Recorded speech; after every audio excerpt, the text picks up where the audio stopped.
I think, but when left to our own devices, we'll hold people up, right? We're worse than the NFL. Right. If you can, nobody lists them for face value. If my ticket's $10, I list it for $20. Right. So as much as everybody wants to bitch about how bad the NFL is with their ticket prices, the general fan is twice as bad, right? Like we just go out and we don't treat our own very fairly. That's for sure. So I try to keep mine in the family, whether it's actually family or the green and gold family, best I can. There are people that are from other walks of life that I run into that might like different teams. Like the 4 seats, I have 4 now. For my son's school, we auctioned them off one time, and so you don't have control if they've got a good East Coast team, somebody wants to go see them, but I just feel like if you're going to do it and let them go, then it'd be nice to do Packer fans. But if your goal is to make a profit, then I don't know that you really particularly care about the consumer on the other end of it.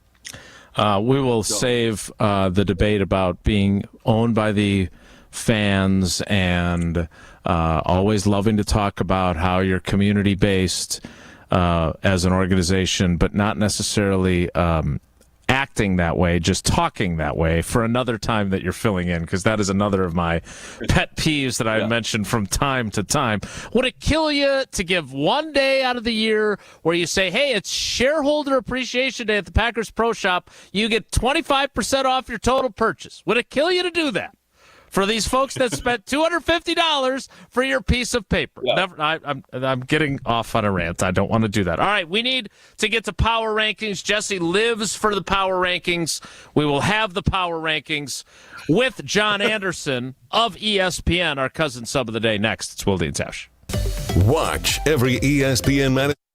Wilde and Tausch is presented by Pella Windows and Doors of Wisconsin. Call Gina Della from Pella at 855-PELLA-WI or visit online at PellaWI.com/radio. The best source for every piece of NFL news you need to know. I cannot imagine that there's any way that he missed the game because he's unhappy that the game was on turf. I think that's preposterous to me. ESPN NFL insider Adam Schefter is on Jen, Gabe, and Chewy every Wednesday morning at 7:30. I thought they looked great. I got to be honest, I think that's what I kind of expected from the Packers. Presented by Orthopedic Associates of Wisconsin. There is a difference. Also sponsored by Construction Business Group and Island Resort and Casino. Being present and in the moment for family activities was impossible because Will Burt was so focused on the constant pain in his leg. My wife likes to take walks. I always kind of dreaded going on walks because they hurt. The boys both play baseball. I coach their teams. I was going to do them and be in pain and be uncomfortable and kind of sacrifice my own health. An old Achilles injury left Will coping with agonizing pain until he discovered the natural biologic treatments at QC Kinetics. No surgery or steroids. The procedure took place in the office, and Will walked right out. I feel great. There's no pain. There's no tenderness. Patients like Will are feeling amazing and living their best lives. Ironically, just got off the golf course today, so I think that's a good telltale sign that the Achilles is feeling better. Don't be in pain another day. Call QC Kinetics for your free consultation. Call QC Kinetics, 414-285-3474. That's 414-285-3474. 414-285-3474. A season of award-winning golf at Sweetgrass and Sage Run is on the horizon. The Island Resort and Casino stay-and-play golf packages are booking fast, with choice dates available early in the week. After your rounds, visit the Drift Spa for a relaxing or targeted massage session. And enjoy dinner at Horizon's scenic top-floor steakhouse. So many reasons to take a drive. Book your stay-and-play golf package today. Visit islandresortgolf.com. It started with a prediction. Gonna go out there and play basketball and win. And how many games? 6. It became the culture. Chance of Bucks in 6. Being a Bucks fan means you live and breathe Bucks in 6. Brandon Jennings created the prophecy. Tune into Behind the Bucks, the story of Brandon Jennings on the Bucks Plus audio network. Behind the Bucks is presented by Gallagher, your trusted insurance broker and HR and benefits consultant. Available now on bucks.com/plus, the Bucks app, and streaming wherever you get your podcasts. That's for the culture. You're ready for a perfect summer on the lawn. But wait, there are weeds, brown spots, and mosquitoes everywhere. It's time to call True Green. Get the best deal of the year and save over $200 when you bundle annual lawn care and mosquito plans. So all you have to do is water and mow. Hurry. Offer ends May 28th. Visit TrueGreen.com for the best lawn at the best price. Guaranteed. Restrictions apply. Febreze Fabric Talk. Hey, it's me, your couch. Today's my favorite day of the week. Febreze Fabric Spray Day. The occasional deep cleans are nice, but in between, I'm needing a refresh. Ooh, here she comes with the Febreze Fabric Spray. Oh yeah, spritz them armrests. Don't be shy. Nothing like a good spray down to get me smelling so fresh and clean. Don't forget my back. Nice. Febreze Fabric Spray. It's just that easy. Now we can both breathe happy. Febreze. La la la la la.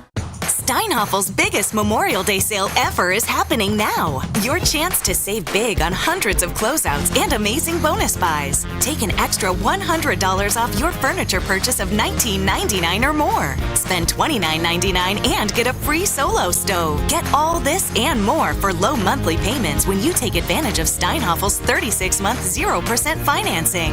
The biggest Memorial Day sale ever, only at Steinhaffel's and steinhaffels.com.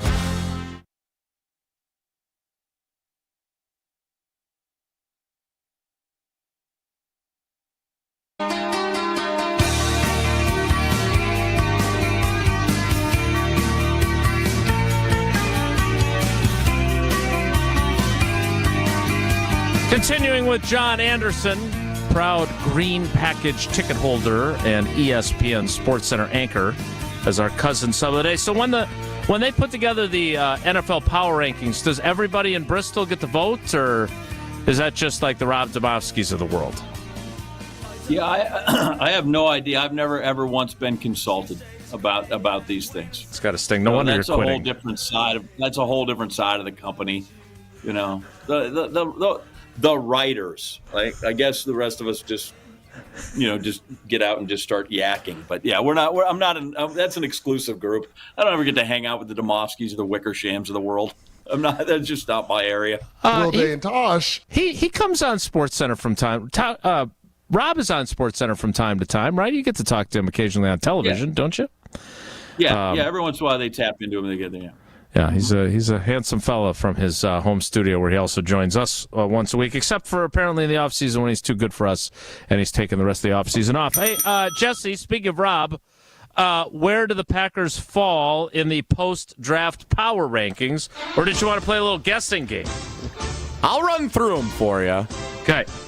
And you tell me, both of you, if you think that this is too high, too low, or just right for where the Green Bay Packers land. The post-draft power rankings from ESPN's NFL Nation. Number 1, the Kansas City Chiefs, defending champs. Number 2, the San Francisco 49ers, the defending runner-ups. Runners-up. Yeah. The Baltimore Ravens, number 3. You probably guessed the Detroit Lions, number 4. So there's your conference championship qualifiers who did not make the Super Bowl. Then, number 5, the Eagles, who struggled at the end of the year. The Houston Texans, number 6. Oh, they're sexy right now, aren't they? Everybody likes the Texans. And many say if you like the Packers, you have to like the Texans. They're doing the same thing. Number 7, the Miami Dolphins, who keep getting all these accolades even though they haven't won anything. Number 8, the Buffalo Bills, who have won a little bit more than the Dolphins, but not much. Number 9, the Cincinnati Bengals. All about Burrow. And finally, number 10, the Green Bay Packers, just in front of Mike McCarthy's Dallas Cowboys at number 11. What do you think? John, what does this tell us about the way the Packers are viewed nationally? Because I know Packers fans, I'm sure, have them about number 3 or 4 in their personal power rankings. Yeah, I think it's amazing, right? We're telling you how good teams are in May. Oh, don't get me started. Right? And, oh, by the way, because they'll have to have, after OTAs, we'll have new power rankings because people will have seen how good the defensive linemen are against trash cans. Mm-hmm. And we'll know that now needs to be, adjusted as they go through.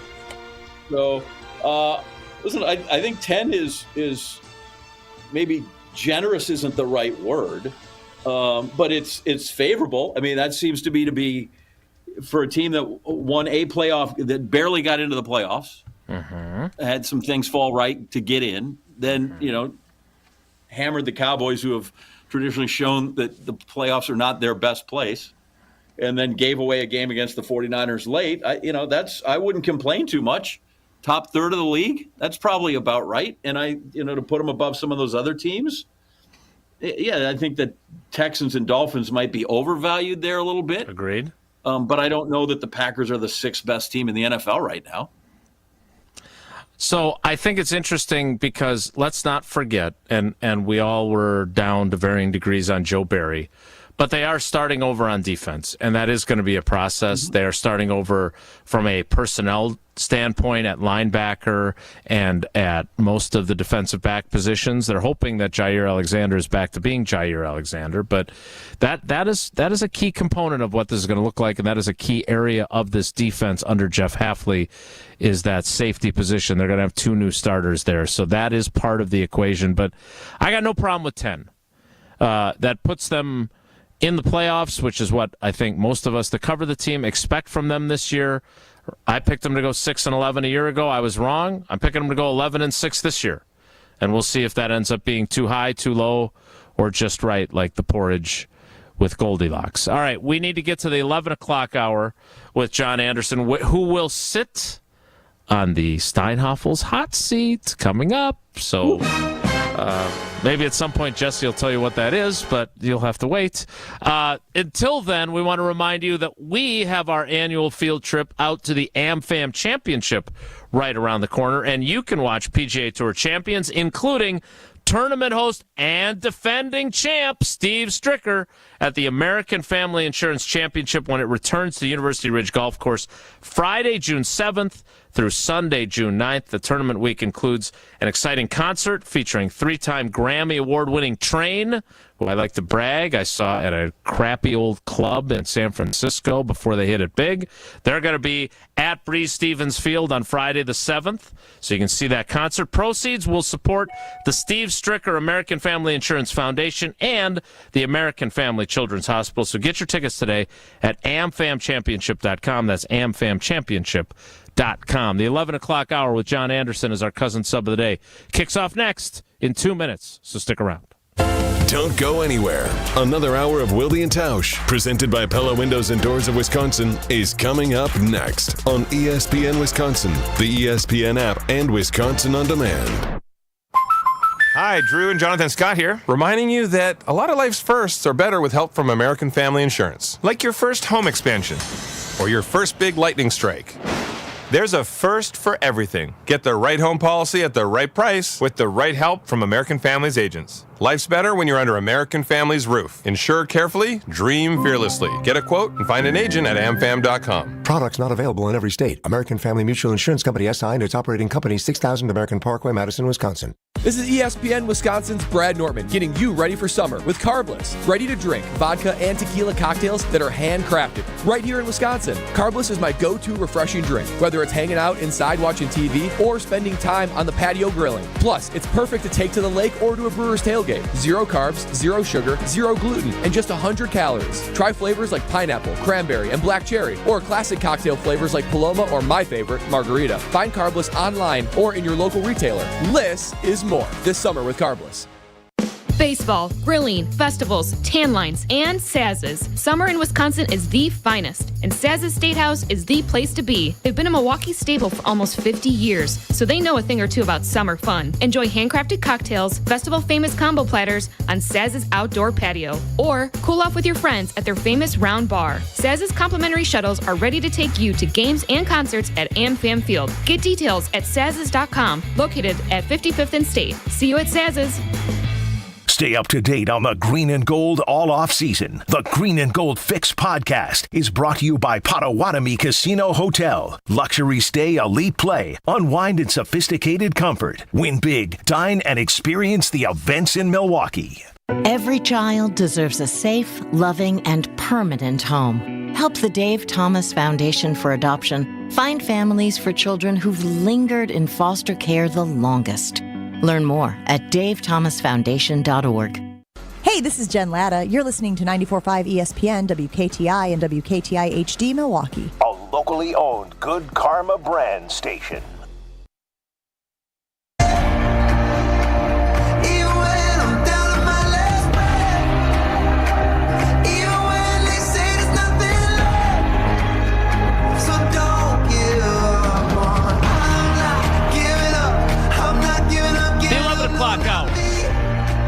Of Wilde and Tausch begins now, and it begins with a back and forth that I had with Jordan Love in the locker room the other day. The Packers' first open to the media OTA was Tuesday, second overall.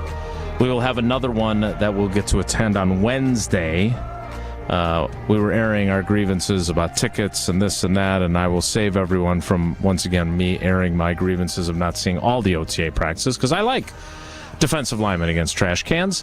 But we did get to talk to Jordan Love, and I'm really eager for John to give his thoughts from afar, because I'm too close to it, right? I'm seeing him every day in practice during the training camp and during the season, and I'm wondering how the national perception is of him and from your ESPN colleagues, because Packers fans, a good chunk of them, we got him again.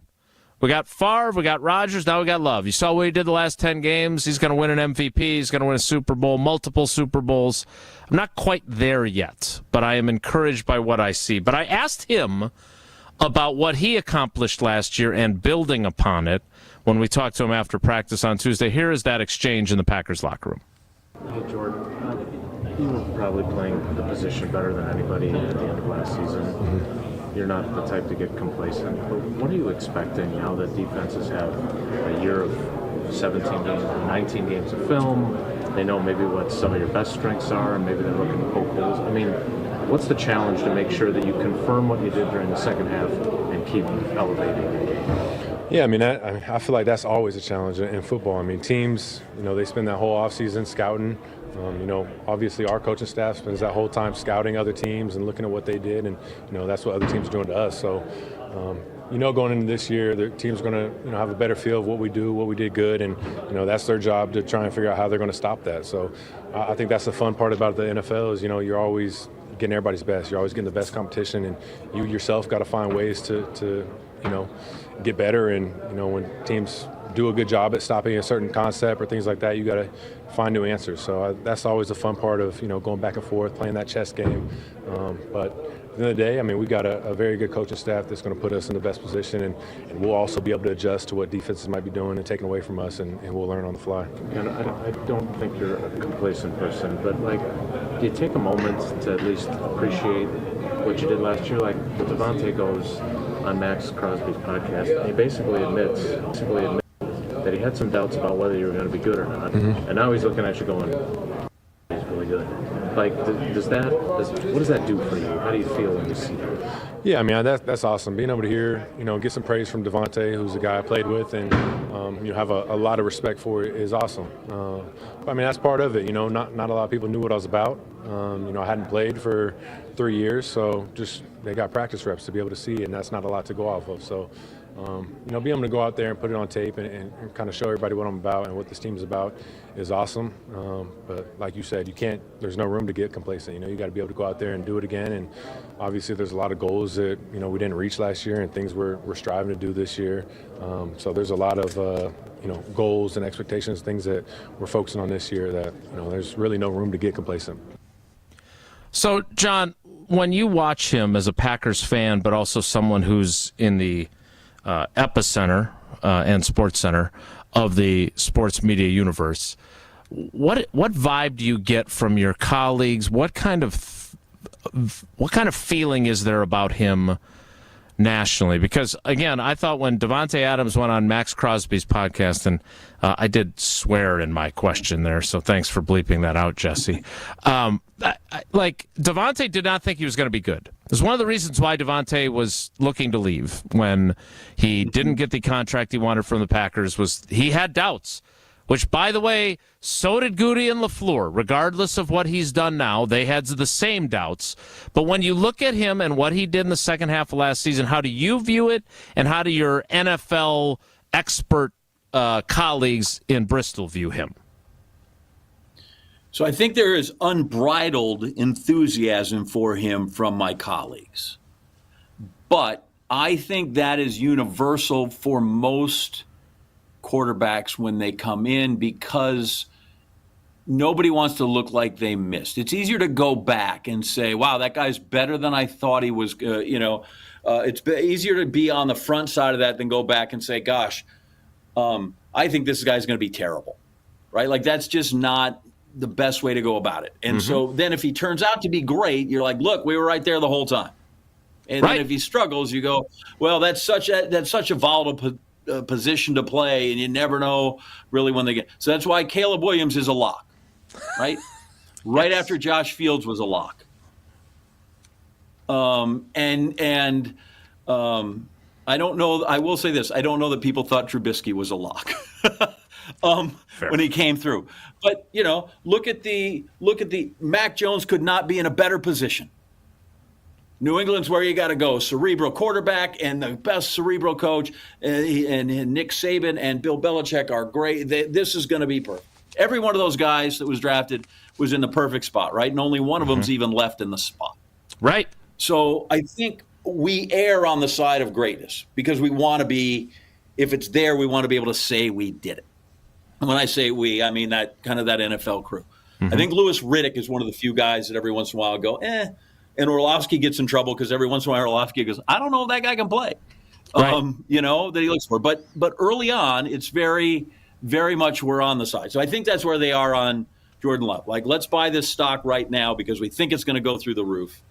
And, if we got to dump it later, we can do that quietly. So I think that's where everybody is on that. I still think and now maybe I'm parroting some Homer on this, like, I'm not in a huge rush to get the extension done for him.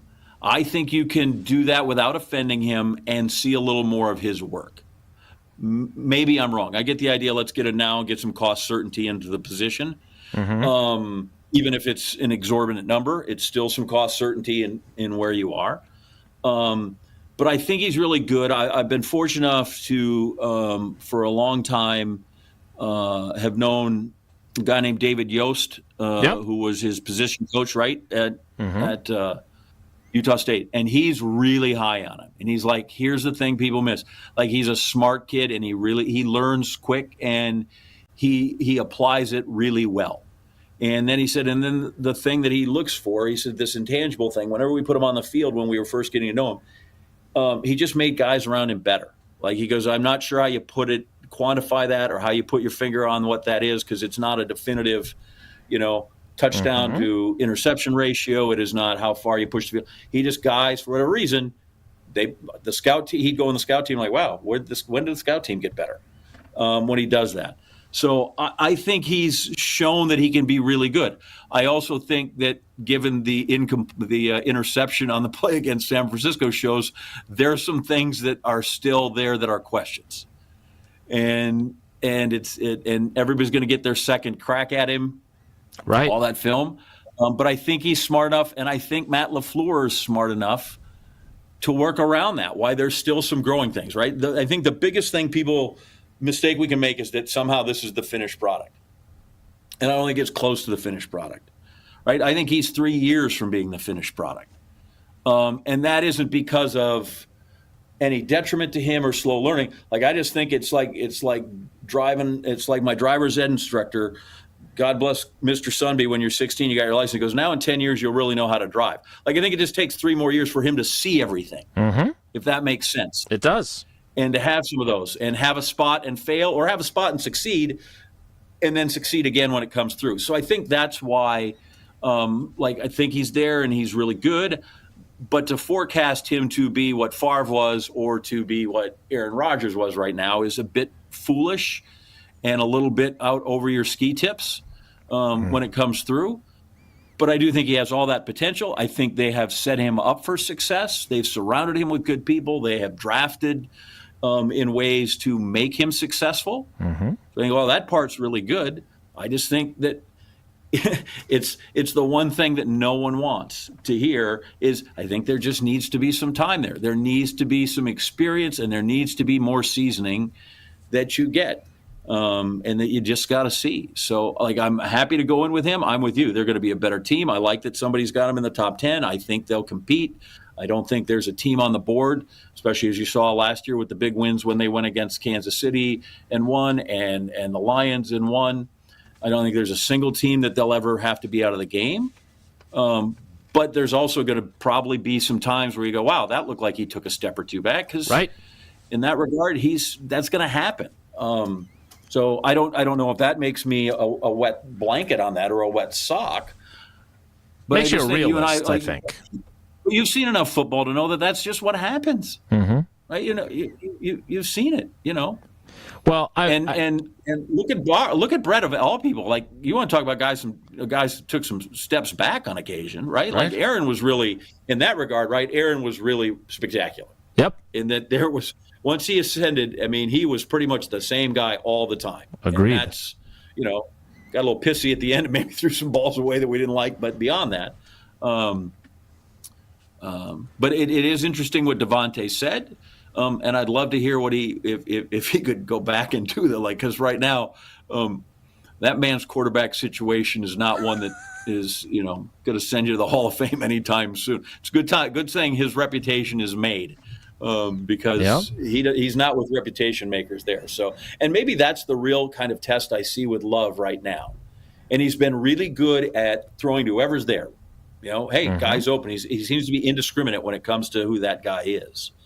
But for every time I see this, we just get a guy, we got to get a guy, one more weapon on the outside. If we just get Jay Cutler better receivers, he'll be great. I don't buy that for a minute. I'll take Brett Favre making Billy Schrader better, or Bill Schroeder better. I'll take Brett Favre making Antonio Freeman better, and make that's what the best quarterbacks do. You can talk about giving me, we got to get weapons, right? But Aaron survived a lot of years without a number one pick at wide receiver. He did. And so I want to see Jordan Love be that guy, and then maybe I'll be fully convinced. And maybe he's done that and we don't know it, right? Like, maybe we go and look and go, wait, maybe for all this is great, and Dobbs is just an okay dude, and Love has made him better. You kind of have to wait to see how that works out.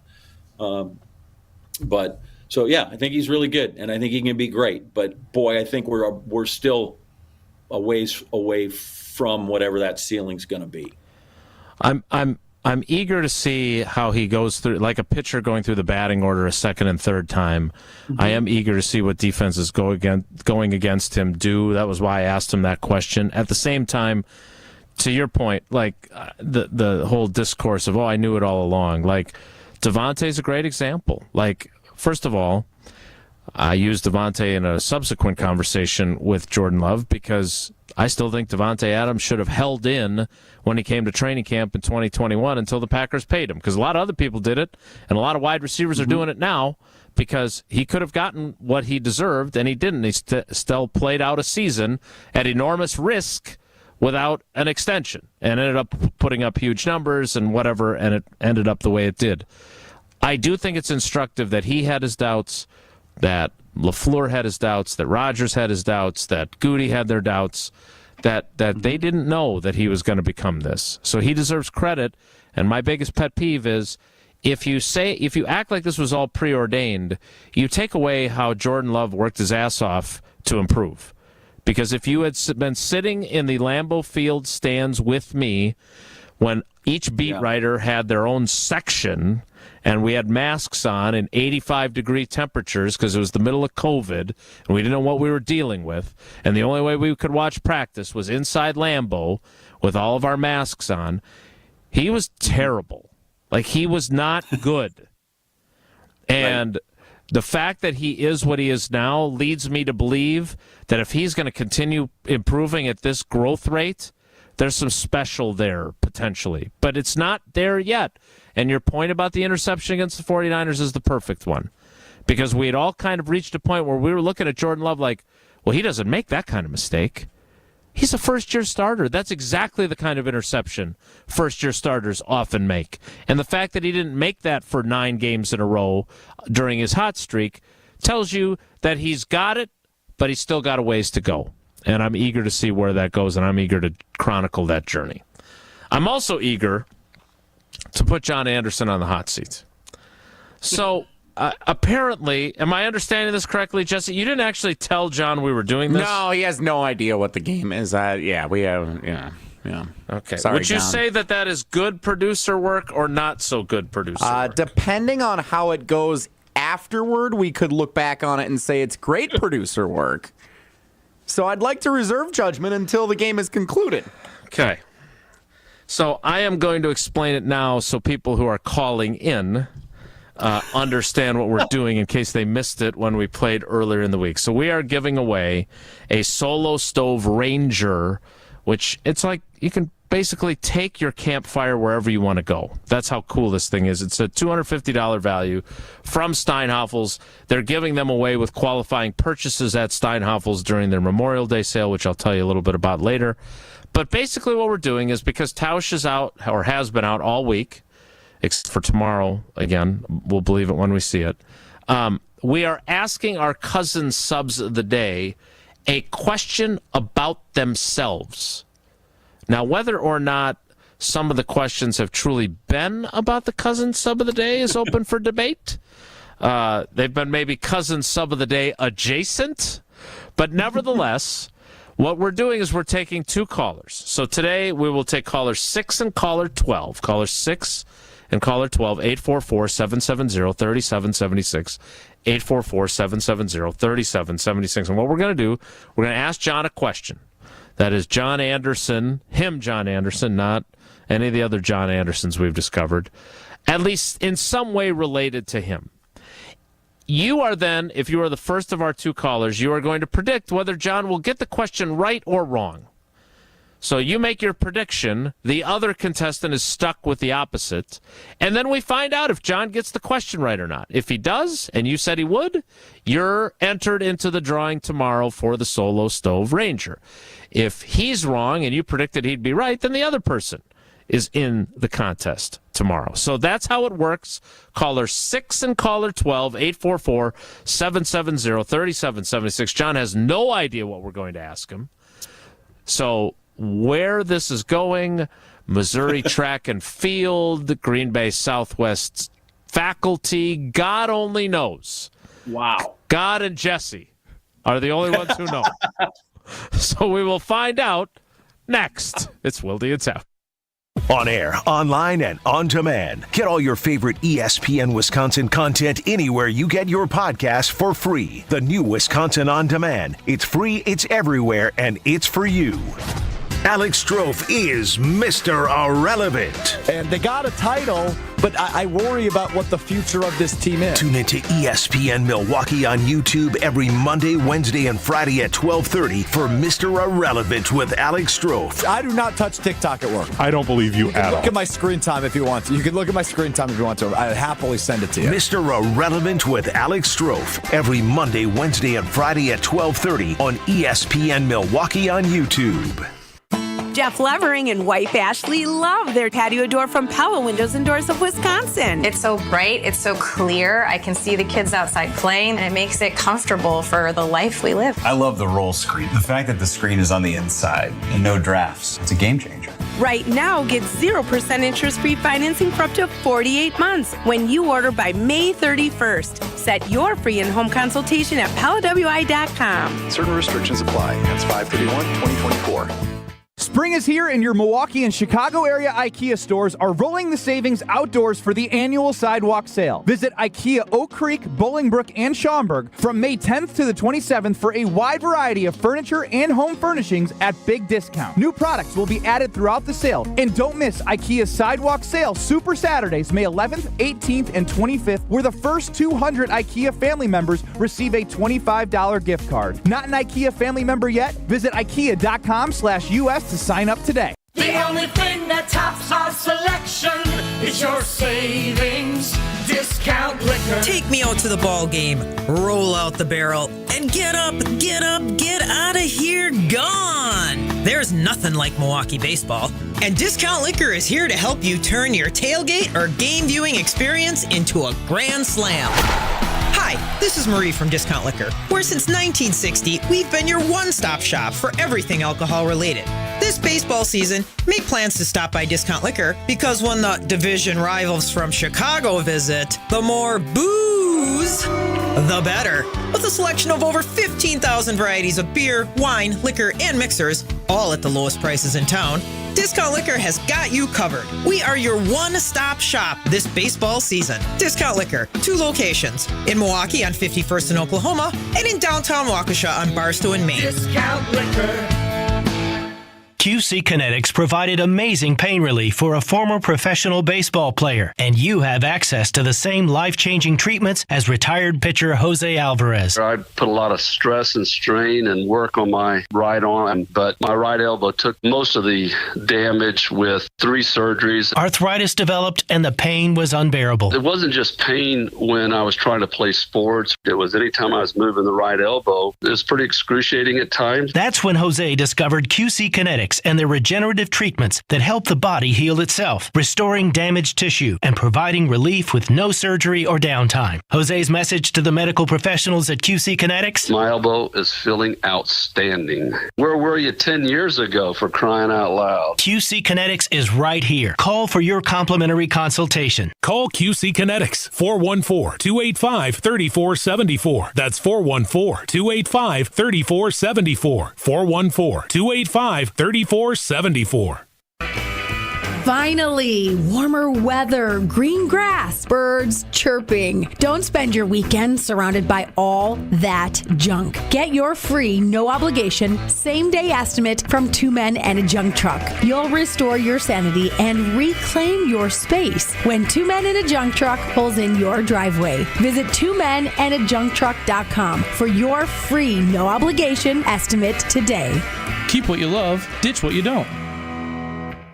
This is Wilde and Tausch on 94.5 ESPN. Sponsored by American Family Insurance. Insure carefully, dream fearlessly. Get a quote and find an agent at amfam.com.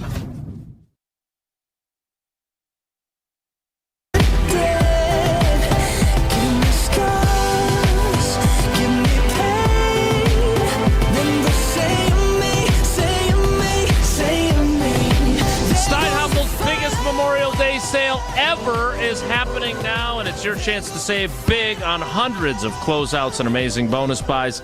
Take an extra $100 off your furniture purchase of $1,999 or more, and if you spend $2,999, you're getting that free Solo Stove Ranger that we're about to give away. So even if you're not a contestant, you can still get one by shopping at Steinhafels. And you can make it all easier with a budget-friendly monthly payment when you use their 36-month 0% interest financing.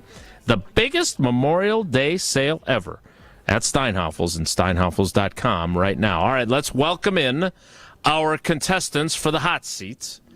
Let's start with caller 6. It is Nate in Mount Horeb. Nate, good morning. How are you today? Doing good. How are you doing, sir? I am good, thank you. Sir is probably an overstatement. Caller 12 is Don in Sun Prairie. Don, good morning. How are you, sir? I'm doing fine, sir. Thank you. All right, Nate, sir. What the heck is going on here? Yes, well, I was talking to someone last night who's a veteran, and I was telling how we sarcastically say thank you for your service, and when I actually talk to real veterans who really defended our country, I mean it when I say thank you for your service, as opposed to you when you manage to put together a show sheet and I say thank you for your service, Jesse. So, Nate, sir, you get to choose. Will John Anderson get the question about John Anderson, or John Anderson adjacent question, right or wrong? I'm going to go with right. All right. Jesse, what's the rundown been this week so far? Wow. Have people gotten it right, and have we? How have contestants fared? I guess we have. There's been some alternating, but some consistency. So, Brad Nortman on Monday got the question wrong. Homer on Tuesday got the question right. Brian Bulaga yesterday got the question wrong. But the person who has not made the choice, so the second caller, has been the winner all 3 times. So this is looking really good for Don and Sun Prairie right now. All right. And in fairness to Homer, his question was, which teams did Marquette beat on the way to the 2003 Final Four? That was barely Homer related. I mean, he did call the games, I guess. But this question for John Anderson, I can't wait. Because if it's bad, I want to criticize it. And if it's good, I want to really enjoy it. So, Jesse, without further ado, I turn it over to you. John, you will have 30 seconds to answer the question. We put the Who Wants to Be a Millionaire music vintage 2002 on the clock once we reveal the question, which is this. Within 5, how many episodes of the popular John Anderson hosted game show Wipeout were released on ABC in the show's 7-season run? 2008 to 2014. How many episodes? We're giving you a grace more or less within 5. 30 seconds on the clock to think it over now. Then the 2-hour episodes count as 1. Don't ask Jesse more questions than he This can is answer. official, according to the official Wikipedia page of Wipeout. I thought, I have it written down somewhere, I think it's 131. Is that your if final you count answer? The pilot, which we did. Yeah, I'll go 131. The correct answer, 130. I don't think they counted the pilot. Come on. A winner for Nate in Mount Horeb. He believed in you and you delivered. Oh, Nate, sir, your faith is rewarded by John Anderson. How do you feel? Great. Very nicely done. Don and Sun Prairie, how do you feel? Don is good. Well, I will say this, Don, you crushed this segment. You were fantastic throughout. Right, I really thought you were very good. All right, so sorry, Don. Thanks Thank you for the playing. compliment. We appreciate your loyalty to the show. Nate, you are now entered into the drawing tomorrow. After are we going to ask a question of Tausch if he's actually here? We sure are. Big finale tomorrow. Can't wait for that. All right. So, Nate, you are one of the 5 finalists who will then have their hat or their name in the hat, the cheese fry helmet, and we'll see if you win the Solo Stove Ranger. We appreciate you both playing, guys. Thanks. All right. Thanks a lot. Wow, I am impressed. Those syndication checks must be coming in on a regular basis. I'm impressed by the question, and I'm impressed that you got the answer. Like, that's wild. I you want to know how many sports centers I've done? Yes. You want to guess all that? Yeah, pretty close. Yeah. But that's it depends on how you add it up, right? Like, does it count just the shows I've done? And then if we do 2 shows in a night, like you go, oh, you're going to go from 11 to 12 and then 12 to 1. Does that count as 1 or 2? What I used to do when you do the overnight and it used to run like 8 times in the morning. Do you count those? So the accounting can be kind of iffy. So if you do 11 to 12 and then 12 to 1 and they're separate, like you're live on both, those, in my opinion, should count because you're doing them. If they're being replayed in the morning and you're not doing them live, then no, those should not. Those airings should not count. Yeah. So then I don't know exactly what that would be. I just count, like, if I work, no matter how many of them I end up doing, if the show's 2 hours or if the show's 30 minutes, if the show is 90, I just count it as one. Okay. I do one show.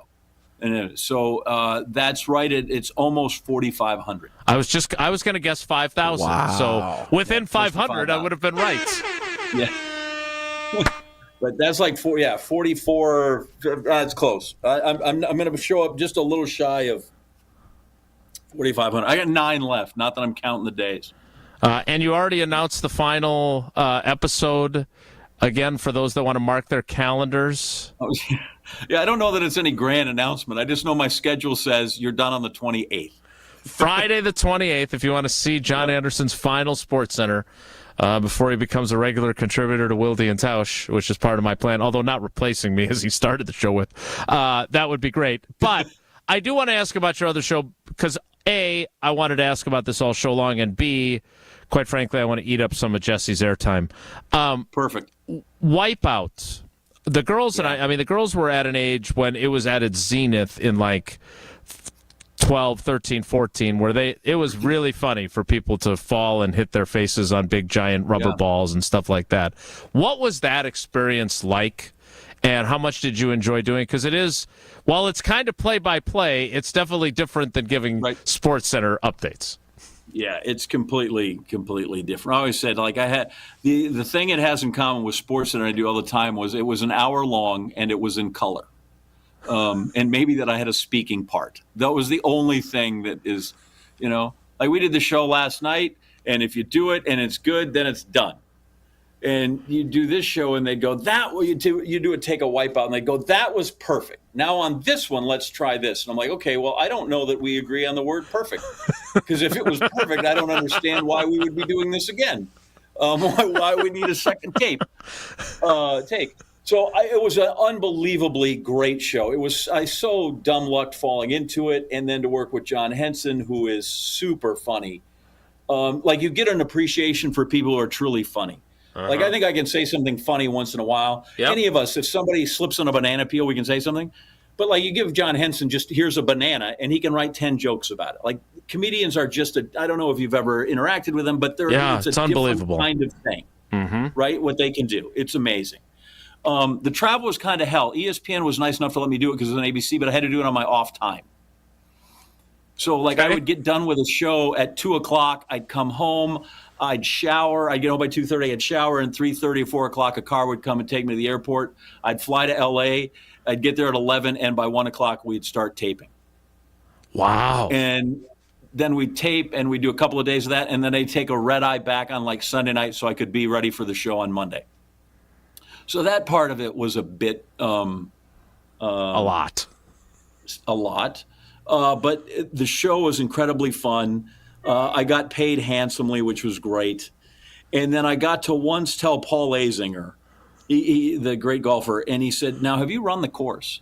And I said, of course not. Have you seen what happens to those people? Who in their right mind would want to do that? That's just dumb. And he said, well, I don't know that you should be allowed to comment on it if you've never run the course. And I said, Paul, you're asking me this here at the U.S. Open. They've never let me play in this golf tournament, but they're going to let me cover it for 4 days. So if you want to talk to Mike Davis of the USGA and get me in and let me play in the U.S. Open, I will go run the Sports Center, the Wipeout course. Neither of those things has yet to happen. So as we've gone through. But it was a hoot, but it's a totally – you think you know how television works, and then you realize it's a totally different show. And the last thing I'll say is it could have been 100 times funnier, but every time Henson just bent me over with laughter, a little old lady would come around from the curtain from Standards and Practices and said, you're not going to be able to say that on Thursday night at 8 o'clock on ABC. and so there were a couple of times I felt bad for him because he would say something so unbelievably funny, and then it wouldn't go. So now you're stuck, and he's having to sell like a joke he just doesn't believe in. It is like, this is not, it's okay, but it's just not funny compared to the other thing, right? Like, I guess, I don't know, imagine if you had to write an article and you're like, well, listen, I have this great piece on Jordan Love. Right, but Jason, what we really are interested in this, I know we have a second team long snapper, and I'd really like you to dig deep in the back of that guy's, backstory. Like, here, or the quarterback that's come from poverty and have been adopted twice, and an alligator ate his dog, right? It's a great story. And here's the other one. You're like, well, here's a kid that just, 2-parent family, went to college, and, right. And now he's like, and so a lot of times he had to do that, but it was a blast. It was a blast. And sorry, Henson, this ain't talk soup. And I still count him, and anytime I text him now, I just get the funniest things back. He's those people that are funny all the time. Like when the Knicks made it through the first round, he's a huge Knicks fan. and they made it through the first round. Who'd they beat? They beat Philadelphia. I don't know who it was. The Sixers. Anyway, yep. but I'm like, hey, congrats on the first round win finally. He goes, yeah, because that was in the divorce. She got the house and I got the first round. And so like that's just as normal every day. That's what comes back at you every time you text with the guy. So good people, good show. And the story that you tell about your daughter is like that's what happened. They thought this would be funny. They didn't realize when they did it that this was going to be like this fun for the whole family. Like that, oh my gosh, people from literally 8 to 80 could sit down and would laugh and watch it. And that's why we stuck around for, as I understand it, 130 shows. That's what I'm being told. And not 131. But I think that Jesse didn't put the pilot in there because we did say we did redo it and do the pilot. And I think that's 131. Well, Jesse would never take responsibility for that. It's clearly Wikipedia's fault that they didn't have that information. More reliable than you think. Speaking of responsibility, Jesse is responsible for a very abbreviated Whoa Nelly. Next, it's Wilde and Tausch. This is Wilde and Tausch continues next on 94.5 ESPN, presented by Pella Windows and Doors of Wisconsin, and sponsored by American Family Insurance. Mark Tauscher here, and these days I am sleeping better than ever. I am so thankful I met with the great team at Advent to help solve my sleeping problems. The Advent team is so great to work with, and their consultations are very informative. The Advent team listened to my struggles, and rather than forcing a surgery, they helped me find the best solution for a better night's sleep. My family and I are so thankful the solutions from Advent worked. To see how they can help you with snoring, sleep apnea, and nasal breathing problems, go to adventknows.com, because Advent knows when you breathe well, you live better. Steinhaffel's biggest Memorial Day sale ever is happening now. Your chance to save big on hundreds of closeouts and amazing bonus buys. Take an extra $100 off your furniture purchase of $19.99 or more. Spend $29.99 and get a free solo stove. Get all this and more for low monthly payments when you take advantage of Steinhaffel's 36-month 0% financing. The biggest Memorial Day sale ever, only at Steinhaffel's and steinhaffels.com. It's racing season at the legendary Great Lakes Dragway, and their schedule of events is ready. They've still got their yearly holiday weekend races like Labor Day weekend and, of course, coming up on Memorial Day weekend, plus Nitrous Streetcar Brawl, Import Wars, and Bugfest. You can also book corporate or private events. Take advantage of their season-long passes and even schedule a time to take your car on the track and drive as fast as you can. Go to GreatLakesDragaway.com right now for pricing and info. Great Lakes Dragaway, just a burnout west of I-94 on County KR. Fleet Farm has everything you need to reel in even more fish this summer. Rod and reel combos? We've got them. Exclusive lures you won't find anywhere else? You betcha. And this week, Berkeley Gulp Plastics and Scents are on sale for 20% off. Plus, keep your drinks cold and food fresh on those marathon fishing days with our huge selection of Yeti coolers and drinkware, featuring new seasonal colors like Big Wave Blue. Angle in to get everything you need for your everyday life at Fleet Farm. They put themselves in harm's way for us. They sacrifice time with their loved ones for us. They are our heroes. That's why we at Ewald Automotive proudly salute those who serve and our brave first responders. Thank you for all you do. We're offering service members and their families the benefits of our Military Advantage program with special pricing and incentives on every vehicle. Plus, all month long, we'll donate to local military and first responder charities for every car sold. Go to ewaldauto.com. Hi, Drew and Jonathan Scott here, reminding you that American Family Insurance agents can help build a customized renter's policy so you can protect stuff like this, or this, or even this. Well, case in point. Life's better when you're under American Family's roof. Insure carefully, dream fearlessly. Get a quote and find an agent at amfam.com. Products not available in every state. American Family Mutual Insurance Company SI and its operating company, 6000 American Parkway, Madison, Wisconsin. What are we doing today? One of the employee owners has an idea. Who is it? Casey Goodson.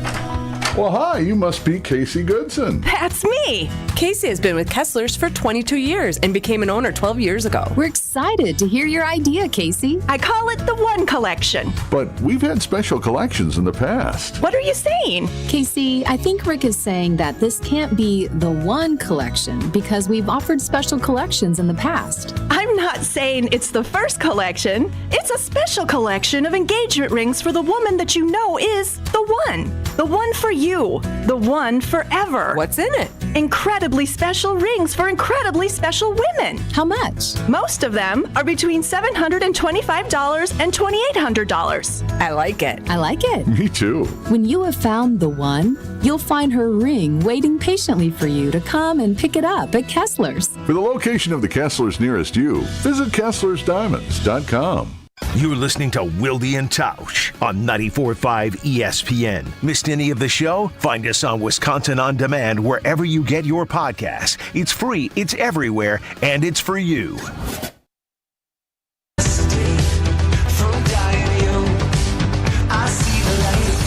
Jesse, have I left you so little time that I can say time for Whoa Nelly? You can play the imaging, and then I can say that's it for Whoa Nelly? That's about it. If the Time for topic is Whoa Nelly. good, the guys discuss. Just the other morning I had breakfast at Tracy Rocker's house. His mama brought out 15 flapjacks. He said, Mama, take back 5 of them flapjacks. I gotta stay hungry for the Crimson Tide. But if it's not, the show must go on. It's time for Whoa Nelly on Wilde and Tausch. All right, with a couple of Green Bay guys here, the Pittsburgh Steelers have been awarded the 2026 NFL Draft, following the Green Bay Packers hosting the 2025 draft next year at Lambeau Field in the surrounding area. John, Rob Demovsky came on right when this news was first announced a year ago with us, and he was concerned about how Green Bay would be able to handle this type of pressure hosting this major event. How do you feel about Green Bay hosting the draft next year? Okay, so I'll be honest. I've been sending some of my friends in the organization. I have the solution. My best friend of my best friends from high school who lives catty corner to Lambeau Field, the one where they have the chainsawed Lombardi trophy in the front yard. Mm-hmm. They have a nice garage, and then his dad many years ago bought a RV, and so they have an RV garage attached to that one. Mm-hmm. And I think we should hold it there because it's gigantic. It's not just a double garage. It's a double garage and an RV garage. And so when the 700,000 people, whatever, showed up in Detroit, I sent the guys, I'm like, hey, we may have overestimated this. They're like, no, you have no idea how big that garage is. And then his mom, B Freilich, who everybody knows B Freilich, she's going to arrange her refrigerator magnets in the order of the draft. So we'll have that. So we're set. We're going to go to Byron's house on Oneida. That's where they're going to hold it. Perfect. This sounds like a great bit. Like this, can you get Katie Mayne out of retirement to do it with you? Because it sounds right up his alley. Well, listen, the last time Kenny and I proposed a piece, they shot us down because they thought it was making fun, and we wanted to just do a kind of a spoof of what happens when they go in the blue tent. Like you go in there and there's like elephants running around in grand dining halls and just, leprechauns and implosions. And they're like, you can't make fun. People go in there. And so that last time Kenny and I tried to do a piece, they said, no, you guys aren't funny. Stop. Well, I look forward to your mom verboing out her home for people to rent, and we won't be able to do that because no one wants the cats, the dogs, and the hamsters that we have roaming around our house. All right, that's it for Whoa Nelly, the world's shortest Whoa Nelly. We'll wrap things up with John Anderson, much like he's going to wrap up his SportsCenter career on June 28th, so make sure you tune in that Friday. It's Wilde and Tausch. Wilde and Tausch is presented by Pella Windows and Doors of Wisconsin. Call Gina Della from Pella at 855-PELLA-WI or visit online at PellaWI.com/radio. It's time for the Ortho ASAP Minute from Orthopedic Associates of Wisconsin. I'm joined by Dr. Rick Papandrea. What's the process when deciding if someone needs surgery or not? The surgeons here are just that. We are surgeons, but all orthopedic surgeons evaluate a patient and attempt to get them better without surgery. And then we have other non-surgeons here as well. Everybody is coordinated to get people better. And if we can do that without surgery, great. It's typically the best way to get somebody better. But there are just certain injuries that won't get better on their own. They fail to get better without surgery, or they're clearly such that they need surgery. Does someone's personal interest and feelings play into medical decisions? We have to look at the patient and decide what's best for them. It's always good to ask the doctor, what would you do? But I always turn that back around and say, well, I'm not you. Let's look at what you need, because some patients may have the exact same sort of needs that I have, but what I need or what I think will work isn't always the best thing for the patient given their specifics. The Ortho ASAP Minute is sponsored by Orthopedic Associates of Wisconsin. There is a difference. Whether it's live or in podcast form, you've heard us on air with all of our shenanigans. Gabe, I'm throwing some. Why are you throwing? I don't want. Now see your favorite 94.5 ESPN shows streaming on video. Made by me, by the way. I hit that microphone like 4 out of 6 times on that. Subscribe to ESPN Milwaukee on YouTube and get notified when we hit the air live. Plus, you can watch back any second that you miss and see original digital content too. Watch, listen, interact. ESPN Milwaukee on YouTube. Panic strikes as you realize on Wednesday that Thursday is your anniversary. The reservations being secured. We'll see you at 8. The gift being purchased. Yeah, you've got this. Just like Associated Bank's got you with early pay up to 2 days early on direct deposits. So even though they call you Last Minute Lisa, we'll make your last minute scrambling a bit easier. You've got this with early pay from Associated Bank. See associatedbank.com/checking or ask a banker for details. Member FDIC. See what everyone is talking about at the club at Lac La Belle. The birthplace of golf in Wisconsin has a rich history you will feel upon arrival. The historic course is open to the public 7 days a week. Experience a round at the club at Lac La Belle. Schedule your tee time today at club@laclabelle.com. Looking for more golf? Take advantage of same-day replay rates and enjoy fine dining and event space after your round. An historic past meets a vibrant future. Go to club@laclabelle.com to start your journey. Skilled trade workers are the backbone of every community, and also the Army National Guard. Soldiers trained to keep the power flowing, engines running, and in every other trade needed to accomplish the mission. These soldiers are on the fast track to learning skills that can set them up for success at home with companies looking to hire the best. Their resumes are being built through their paid training and part-time service. Find out how you too can learn a trade profession by visiting NationalGuard.com. Sponsored by the Wisconsin Army National Guard. Aired by the Wisconsin Broadcasters Association and this station. Finally, warmer weather, green grass, birds chirping. Don't spend your weekend surrounded by all that junk. Get your free, no obligation, same-day estimate from Two Men and a Junk Truck. You'll restore your sanity and reclaim your space when Two Men and a Junk Truck pulls in your driveway. Visit twomenandajuncktruck.com for your free, no obligation estimate today. Keep what you love, ditch what you don't. That to-do list you have needs one more thing. Chill. It's an easy thing to do. Just crack open an ice-cold Coors Light and chill. Take the afternoon off and binge watch anything. Go to happy hour and stay for a couple hours. Who's counting anyways? Or hang out with just your dog, because you've had enough human interaction this week. Whatever you do it with a Coors Light. Mountain Cold Refreshment made to chill. 2020 Coors Brewing Company, Golden, Colorado. Celebrate responsibly. You're listening to Wilde and Tausch on 94.5 ESPN. Presented by Pella Windows and Doors of Wisconsin and sponsored by American Family Insurance.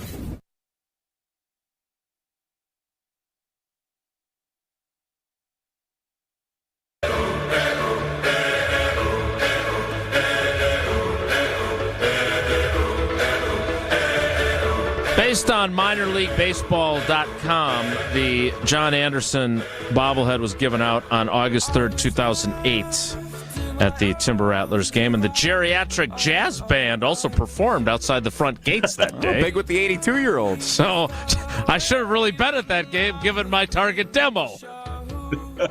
Jesse stepping on my joke. Now I know how Henson felt. So we are so happy to have had you. I know you've got a lot on your plate. Maybe a remake of Wipeout. You've got Inside Wisconsin. You've got SportsCenter for a little while anyway. I really hope that with all the time Tausch takes off, you'll do this again, because this was really fun. Dude, this was a blast. If this is what you guys get to do every day, this is amazing. By the way, I just sent you a picture of Byron's garage. Don't be fooled. That's just the big spot. The twin garage is to the right of it, too.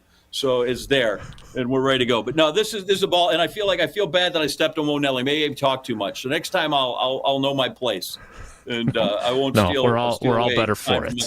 Trust me, we're all better for it. All right, we appreciate you, man. This was really fun. We look forward to the next one. Maybe I'll have tracked down my bobblehead by then. Thanks to everyone. I'll go halvesies with you. Okay, and I'll meet you at Byron's garage for pickup. Wilde and Tosh. Thanks to Evan Cohen. Thanks to John Anderson. And thanks to you for coming along for the ride with us today. Have a great day. Take care. Be good. Miss any of today's episode of Wilde and Tausch, presented by Pella Windows and Doors of Wisconsin? Commercial-free full show podcasts are available free on Wisconsin On Demand. Mark Tauscher here, and Jeff Levering and wife Ashley love their patio door from Pella Windows and Doors of Wisconsin. It's so bright, it's so clear. I can see the kids outside playing, and it makes it comfortable for the life we live. I love the roll screen. The fact that the screen is on the inside and no drafts, it's a game changer. Right now, get 0% interest-free financing for up to 48 months when you order by May 31st. Set your free in-home consultation at PellaWI.com. Certain restrictions apply. That's 5/31/2024. On Thursday, May 30th, join Sharp Literacy for the 9th annual Unwrapped Milwaukee fundraising event from 5 to 8 p.m. at the Deco in West Allis. Unwrapped is an evening of community, creativity, and food. Top area chefs will create gourmet appetizer, entree, and dessert bites using McDonald's ingredients. The fundraiser will support Sharp's STEAM-based educational program, serving thousands of urban elementary students in 49 Milwaukee, Waukesha, and Racine schools. For tickets, visit sharpliteracy.org. Ewald is everywhere. Oconomowoc, Franklin, Cudahy, Hartford, and now Menominee Falls. Celebrate the grand opening sale of Volkswagen and Buick GMC at every Ewald location with thousands in savings on over 1,300 vehicles. All backed by our low price guarantee and exclusive 20-year, 200,000-mile warranty. Don't miss Ewald's grand opening sales event going on now. This is SportsCenter. I'm Christine Lisi. The Mavericks have stolen home court advantage in the NBA's Western Conference Finals, while the Panthers have done the same on the ice in the NHL's Eastern Conference Final. Luka Doncic, Kyrie Irving combined to score 63 points. Dallas rallied, beat Minnesota in Game 1, 108-105. First time this postseason, the Mavs won a series opener. Panthers beat the Rangers 3-0 in Game 1. New York trails in a playoff series for the first time this spring. Tonight, Celtics up 1 game to none, home to the Pacers. Game 2, NBA East Final, 7:30 Eastern ESPN Radio, 8 Eastern ESPN. Oilers and Stars open up the NHL's West Final.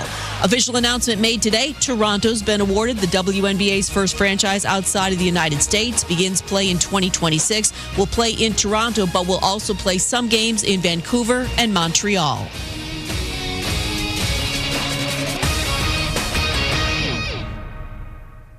From the ESPN studios at Pier 17 in the Seaport District of New York City, this is Greeny with Mike Greenberg on ESPN Radio. You can also listen and watch the show on the ESPN app.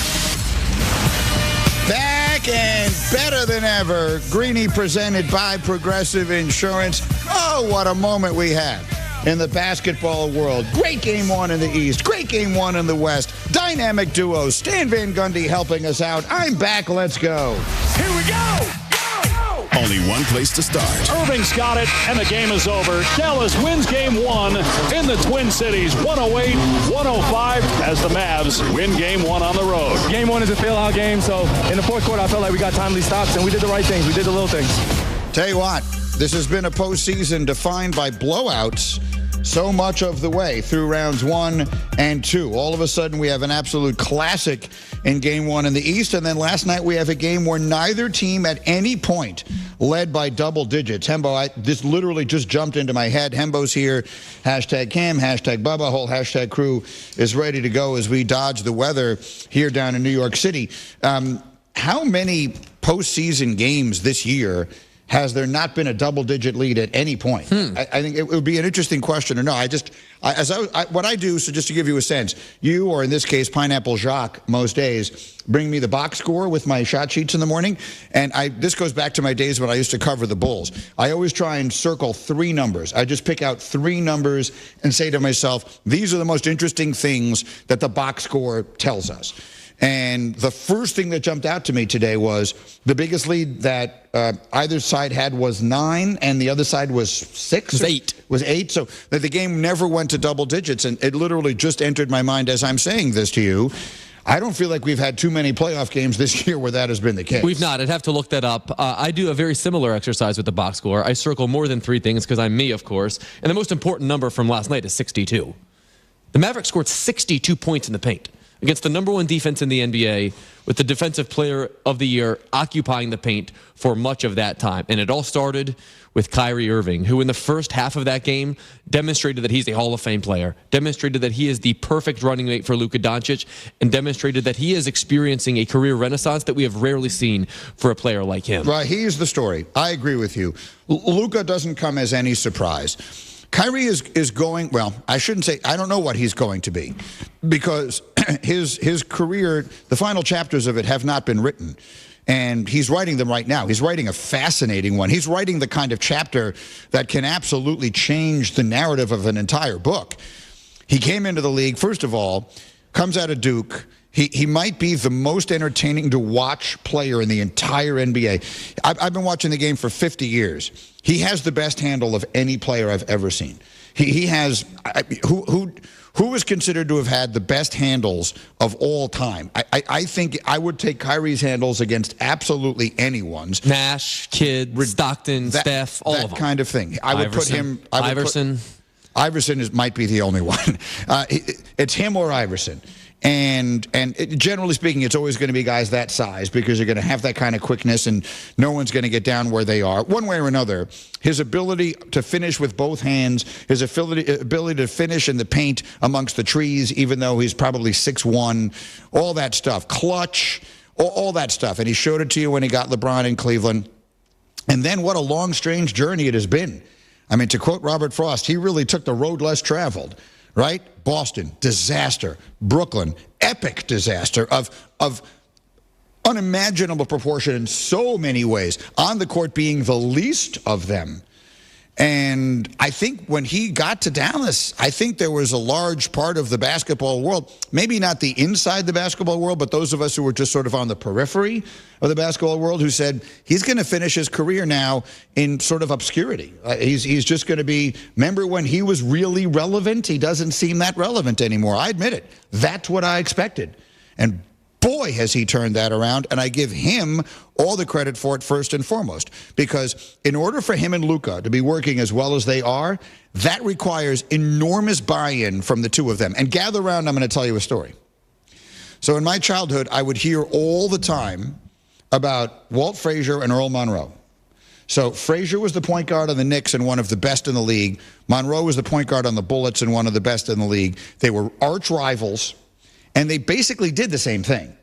They played the same position. Monroe was more of a scorer than Frazier was, but generally speaking, they were variations on the same theme.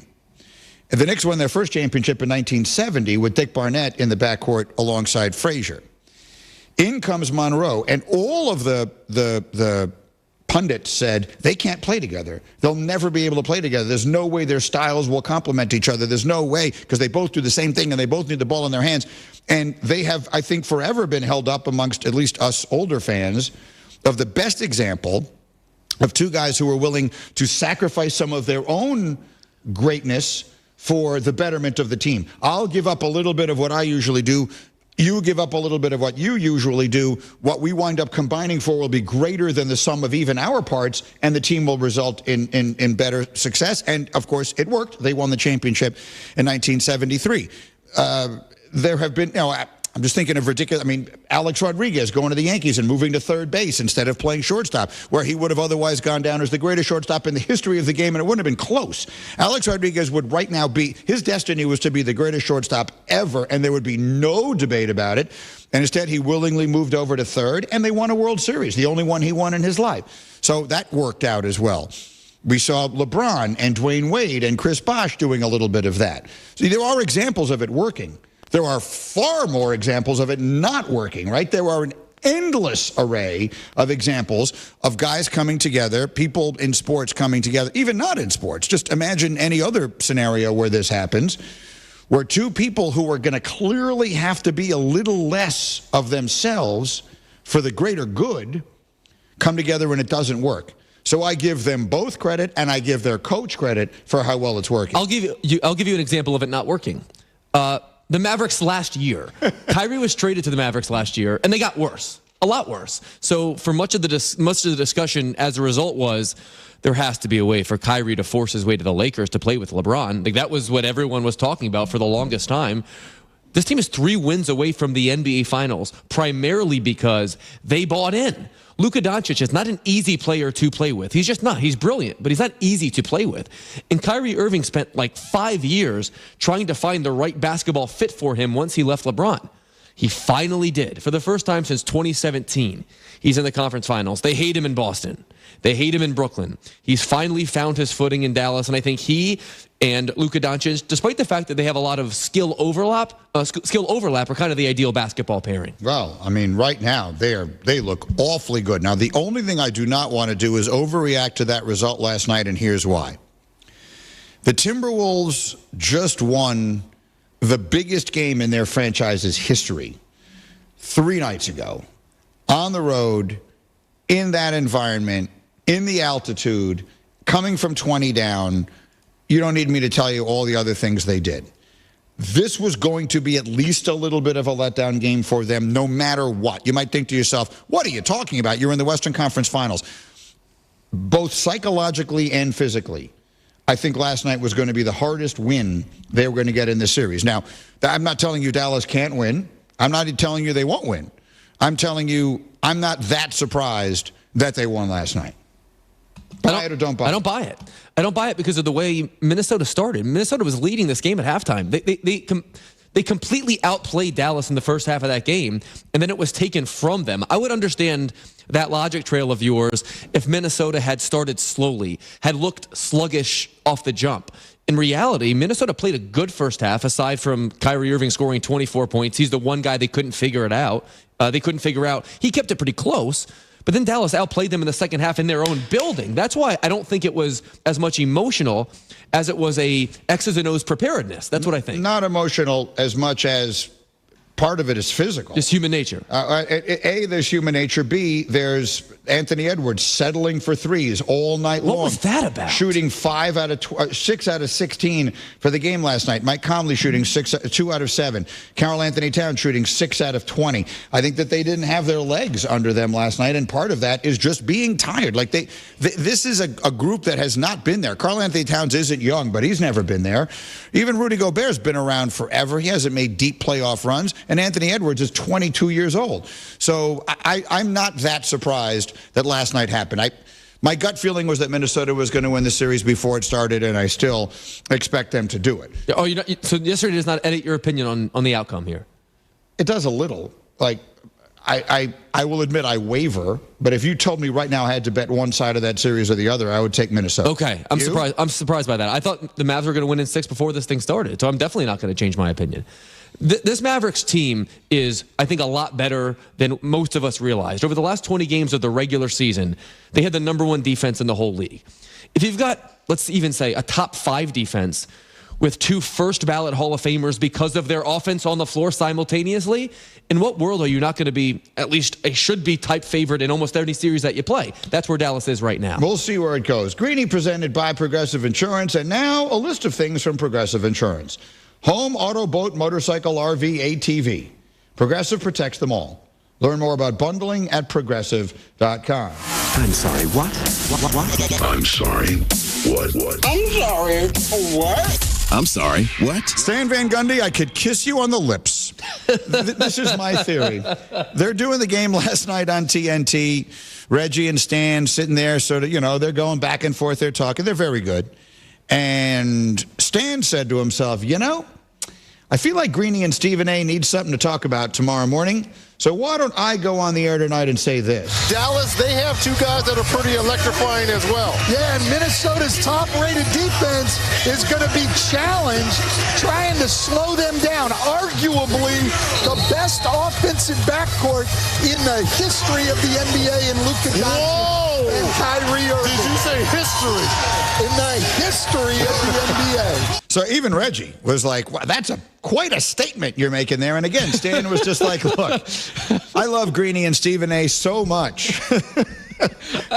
Reggie's reaction really tickled me. They didn't go over that in the pre-show meeting. I'm just going to deliver this to them on a silver platter, and indeed he did. So here's that's Reggie's reaction. Here's the first thought I had. Bubba, if you insert the word arguably, can you then say anything you want? Like if I wanted to say, Hembo is arguably the handsomest man I've ever seen in my entire life. So long as you just say arguably, it's very difficult for people to tell you you're wrong, right? Like arguably is one of those things. Like I had a long conversation on the golf course yesterday, and it's a sort of an overused one now, but about how if you say with all due respect, you can then say anything you want. Right. Like, with all due respect, Hembo, you're the biggest idiot I've ever met in my entire life. No offense. Ricky Bobby on your screen. What movie is that from? Oh, that's Ricky. Okay, yeah, I thought it was Step Brothers. Oh, I said with all due respect. That doesn't mean you get to say whatever you want to say to me. Sure as heck does. No, it doesn't mean that. It's in the Geneva Convention. Look it up.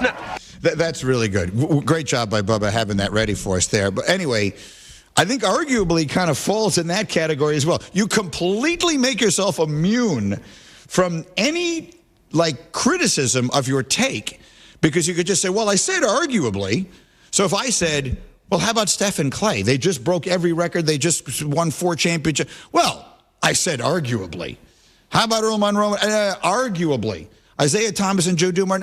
Arguably. I said arguably. So there's no way to debate that. There's no question they are arguably. You could make an argument that they're the best offensive duo in the backcourt in NBA history. Are they the best? Probably not. Who's better? But arguably. Who's better? Yes. Well, I just ran through some names. Are they better than the Splash Brothers? He specifically said offensive. Right. So, are they a better offensive duo than the Splash Brothers? Probably. Arguably. That's the point. They're arguably better. But you have to at least... If you wanted to argue the other side of it, you easily could. How about if I said to you, the Splash Brothers were arguably a better duo in the backcourt offensively than Luka and Kyrie? You'd have to say, well, arguably right. But it still has to be defensible. Like, saying I'm handsome is indefensible. That's true. But the backcourt thing is defensible. That was a bridge too far. But arguably should go in there with, what is the word, probable, More probable than not, or probable cause? Yeah, things like that. Well, it's arguable. Oh, sure, I could argue it. You could win a civil case. Yeah, but not a conviction in a criminal Definitely case. Not. That's exactly right. All right, we're just getting rolling here. Going to be really busy today. Great trivia questions, much more on the hoops. Hembos needs marital advice. We're going to be jam-packed all morning. Stay there. It's Greeny on ESPN Radio. Robert Half research indicates 9 out of 10 hiring managers are having difficulty hiring. If you have open roles, chances are you're feeling this too. That's why you need Robert Half. Our specialized recruiting professionals engage with our proprietary AI to connect businesses of all sizes with highly skilled talent in finance and accounting, technology, marketing and creative, legal, and administrative and customer support. At Robert Half, we know talent. Visit roberthalf.com today. Lowe's knows every project starts with the right tools and equipment. And during Craftsman Days, you can save big on what you need from a brand you trust. Get a free Select V20 tool when you buy a Select Battery 2-pack. Plus, save $50 on a V20 string trimmer and leaf blower combo kit. Now only $99. Because Lowe's knows home improvement. Valid through 5/29 while supplies last. Selection varies by location. Wilde and Tout, presented by Pella Windows and Doors of Wisconsin. Also sponsored by Coors Light. You are looking live. Hi, Josh. I am looking live at 18 different things. I've got my glasses on. I can read it. If you don't want to do it, fine. I'll just lean over. I got it. Trade proposal. No, forget you. You had your chance. You compared me to your grandpa. May he rest in peace. Wilde and Tausch, weekdays 9 to noon on 94.5 ESPN. And available wherever you get your podcasts with Wisconsin On Demand. Hurt by a truck? Call Gruberg offices. One call, that's all. The pulse of the Milwaukee Bucks, straight from a Bucks legend. Can't get it off. Marcus Johnson will, though. Can't leave him alone for a 12. Tap into Here District with Marcus Johnson on Bucks Plus. Marcus and his son Chris offer a weekly beat on Bucks basketball. Get your questions answered and hear from the biggest names in basketball. Find Here District with Marcus Johnson at bucks.com/plus on the Bucks app or wherever you get your podcasts. Derek Jeter for American Family Insurance. Life's better when you're under the American Family Insurance roof because they'll help protect your family's dreams. Whether it's a kid like me aiming for the big leagues future rocket scientist, or a budding prima ballerina, you can count on an American Family Insurance agent to help you dream fearlessly. Get a quote and find an agent at amfam.com. Products not available in every state. American Family Mutual Insurance Company, SI, and its operating company, 6000 American Parkway, Madison, Wisconsin. The 988 Suicide and Crisis Lifeline is here and ready to help. Anyone can call or text 988 or chat via 988wisconsin.org to get connected to a trained Lifeline counselor. Trained counselors are here to support anyone experiencing a suicidal, mental health, or substance use crisis. You can also contact 988 if you are concerned about someone. 988 is confidential and free to all Wisconsin residents. 988 24/7. Call, text, chat. Here to support you. Sponsored by the Wisconsin Department of Health Services. A season of award-winning golf at Sweetgrass and Sage Run is on the horizon. The Island Resort and Casino stay and play golf packages are booking fast, with choice dates available early in the week. After your rounds, visit the Drift Spa for a relaxing or targeted massage session. And enjoy dinner at Horizon's scenic top-floor steakhouse. So many reasons to take a drive. Book your stay and play golf package today. Visit islandresortgolf.com. Associated Bank knows your small business isn't just a venture. It's your dream and a vital part of the community. And we're not just a bank. We're your neighbors. We're looking out for you. That's why Associated Bank offers quick online applications and approvals with funding in as fast as one business day, checking with no minimum balances or maintenance fees, and prompt customer service. Explore our products at associatedbank.com/business or visit a branch for more details. Subject to credit approval. Member FDIC, Equal Housing Lender.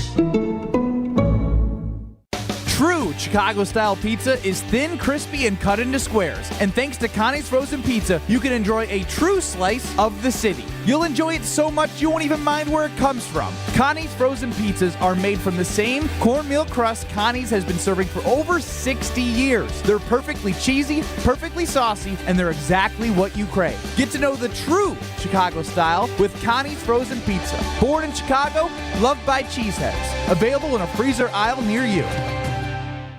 Earth Justice is a national legal nonprofit fighting to save lives, protect our climate, and strengthen our economy through the shift to zero emissions. Visit us at earthjustice.org. Earth Justice, because the earth needs a good lawyer. Free. Just go to ziprecruiter.com/free. That's ziprecruiter.com/free. ziprecruiter.com/free.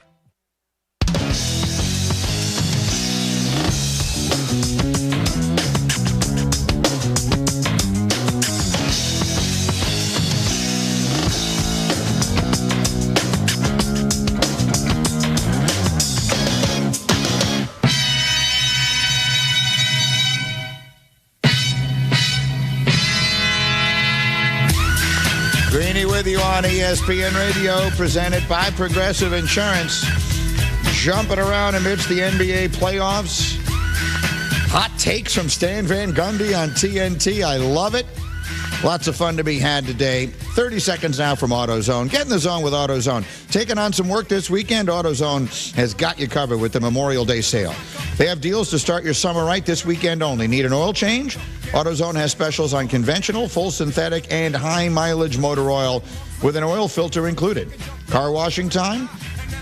AutoZone has deals on Meguiar's and more. Need new brakes?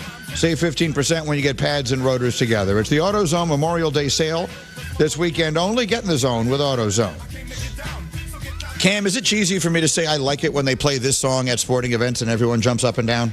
Why would that be cheesy? I don't know. Like, is it just... It's is that tradition. Played and done? No, I get it. But, like, is that for a 56-year-old man to say, I find it really fun when they play this song and everyone jumps up and down? It is overplayed. Jumps around. Like, yeah, is that one that... I remember there was a time when people thought the wave was cool, and then the wave became the uncoolest thing in the history of mankind. And so is this like approaching that status? I'm just asking a question. No, I don't think so. I mean, this is like Wisconsin's main thing that they do. Right. Yeah. Do other people do it? They do it other places, I think, but that's like their calling card. I don't need it in like the sixth inning of a Mets game. You know, like that's, 23,000 people in attendance watching the loss. You've been attacking the Mets a lot this morning. Hembo's way to dig the Mets. That was just Mets slander for absolutely no reason. You haven't been hearing it, guys, but back here where we have Mr. Rich on the camera and Pineapple Jacques, who are both Met fans, Hembo has just been annihilating the Mets off the air this morning. I mean, they are horrific right now. They're horrific right now. I understand. The worst that, team in the whole league. So are a lot of teams. And the Phillies are the best. You're just choosing to make Pineapple Jacques and Mr. Rich very unhappy. And that's a good point. That is kind of it what is you pretty do. it's arguably the right thing for me to do. No, I'm with you on that. It is arguably the right thing for you to do. All right, we've had a good, fun start to the program this morning, and it's going to stay that way. Okay, the next thing we're going to do is fair or unfair. Do we have production for this? Not yet. Yeah, Bubba's dragging his feet. What do you need? How much time do you need? It's been submitted to the lab. It's like we're having testing done on something. We need the DNA. Can we rush that? It's like the production crew is hard at work in the back. It's like Olivia Benson saying we need to tell the lab we need the DNA results. Can we push those quickly? Yeah, and you always get those in 40 minutes. We got a control. We got a variable. I didn't feel like this needed to be rushed. So why is not? what just happened here that I said Olivia Benson and you knew who that was? My wife likes that show. Wow, nice. Fair enough. Speaking of which, happy birthday, Lizzie. We're going to get back to that in a little bit. You know that I have a bone to pick with her. You know I love Lizzie. I've known her longer than I've known you. You know I have a bone to pick with her on this day, and we'll explain why. But let's not get sidetracked. So we were going to do a fair or unfair. Actually, we're going to do a fair or unfair, but there's really nothing special about it since we don't have production for it. But Michael Wilbon went on PTI yesterday, and I think said something that a lot of other people are saying in the wake of a heartbreaking defeat for Indiana in Game 1. I think they gave the series away because I just don't know that you recover even emotionally from something like that. The team made all kinds of mistakes. They turned it over 21, 22 times. Rick Carlisle said, put it on me. There's a bushel full of mistakes. They gave it away. They should be up 1-0 on a team that doesn't handle pressure well, that would have been under immediate pressure, the Celtics. Instead, they let them off the hook. So there's so much about that I agree with. And the psychological component of it that he brings up, to me, is less about the Indiana side of it than the part about he just brought up about Boston. Think about where the Celtics would be right now if they lost that game. No, dark place. Think about all of it. Think about what the mood would have been in that city. Think about what the conversations about Jason Tatum would have been. If the Pacers just inbound the ball with 10 seconds left, get fouled, and win the game, then the entire conversation is about the Celtics are blowing it, the Celtics are blowing it, the Celtics are blowing it. And that can't be easy no matter who you are, and even if you are the better team, which the Celtics obviously are. The only question is by how much. Do I think the Pacers can bounce back psychologically? Yes, with a caveat. I don't think this will impact them in the first, second, or third quarters of the game tonight, which is to say, I think Rick Carlisle pushes the right buttons. I think he will have that team 100% ready to go. I think that they will come out of that first game thinking to themselves, we proved to everyone, including ourselves, we can absolutely play with these guys, clean up some of our mistakes, and we're going to win. Where I think it could come into account is if the game is close late. Because then all of a sudden, I don't care who you are and how tough you are, some of that has to come into your head. Tyrese Halliburton has to be thinking about, my God, the other night I dribbled the ball off my own foot in this situation. All the mistakes I think can come back. Late and close have not been the Pacers' friend all year. And I think after absolutely giving a game away, that's where I think you could see the psychological component of this coming up. Perhaps the Pacers are 20-22 this season in games that reach clutch time. They're a mistake-prone team. They play very fast. They play defense that you would say is the very opposite of fundamentally sound. But candidly, I would feel great if I were a Pacers fan going into Game 2. I just played toe-to-toe with the best team in the NBA for 53 minutes in their gym. That team was better rested than I was. And for I would say most of the second half, I controlled that game, and we played my tempo. We forced Jason Tatum into tough shots. All the X's and O's stuff, I think the Pacers should feel great about, and that's why I don't want to overreact to the outcome. I want to react to the process by which we got there. I do agree with Wilbon. It's a really tough game to lose because you would have put yourself in the driver's seat. I don't think the Pacers are in a position where they're going to fumble away a game late and close just because they did it in Game 1. Here's the only side of this I disagree with you on. The way the Pacers win this series, I do not mean this to disrespect them. Indiana, I'm rooting for you like crazy. I'd love to see you find a way to win this series, and I don't think it's impossible. But here's what I will say. You are not the better team. The Pacers are not the better team in this matchup. You need the Celtics to give this away. They have been prone to do it. They did it against Miami a year ago. They did it against Golden State. I don't care what anybody says 2 years ago. You need them to give it to you.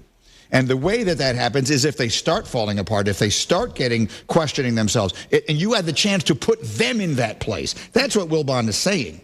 Wilbon is saying a team that has not always historically handled the pressure. You had them in a vice. I'm trying to think of the right illustration. It's like you had their head in a vice and you didn't screw it tight. You know what I mean? Very graphic. You had it's probably a terrible, but you know what I'm saying. Dated reference. What was that? We got some breaking news on the Google document. Oh, breaking news on the Google Doc. Let me see what that is here. Fair or unfair? Thank you for interrupting that metaphor. Where is the Google? Where is this? The top. Oh, here it is. The Cleveland. Okay, breaking news from Woj. This is not a surprise. The Cleveland Cavaliers dismissed coach J.B. Bickerstaff today. He led Cleveland to the conference semifinals this year, won 99 regular season games in the past 2 years, but change comes with hope of advancing deeper. Let me add some context to this. Change comes with the hope of keeping Donovan Mitchell. That's the really important part of this. There is a feeling, again, I'm not reporting anything to you. I'm not close to that situation. I only talk to a lot of people who are. I very much get the sense that Donovan Mitchell and J.B. Bickerstaff was not a good match. That Donovan Mitchell did not, he's not going to say it publicly. I think this is a move that is made as much as anything in the interest of keeping Donovan Mitchell. Yeah, I think you have the 100% right. Bickerstaff being fired or being on the hot seat was probably the worst kept secret in the whole league this year. I think it's worth noting that the Lakers and the Cavaliers both have a head coach opening simultaneously while LeBron James is a free agent. Just want to say that out loud. I think it's worth saying out loud. Why? Well, because LeBron James watched a playoff game in Cleveland from the court last week, and a lot of people speculated that might have been, intentional. I've heard that.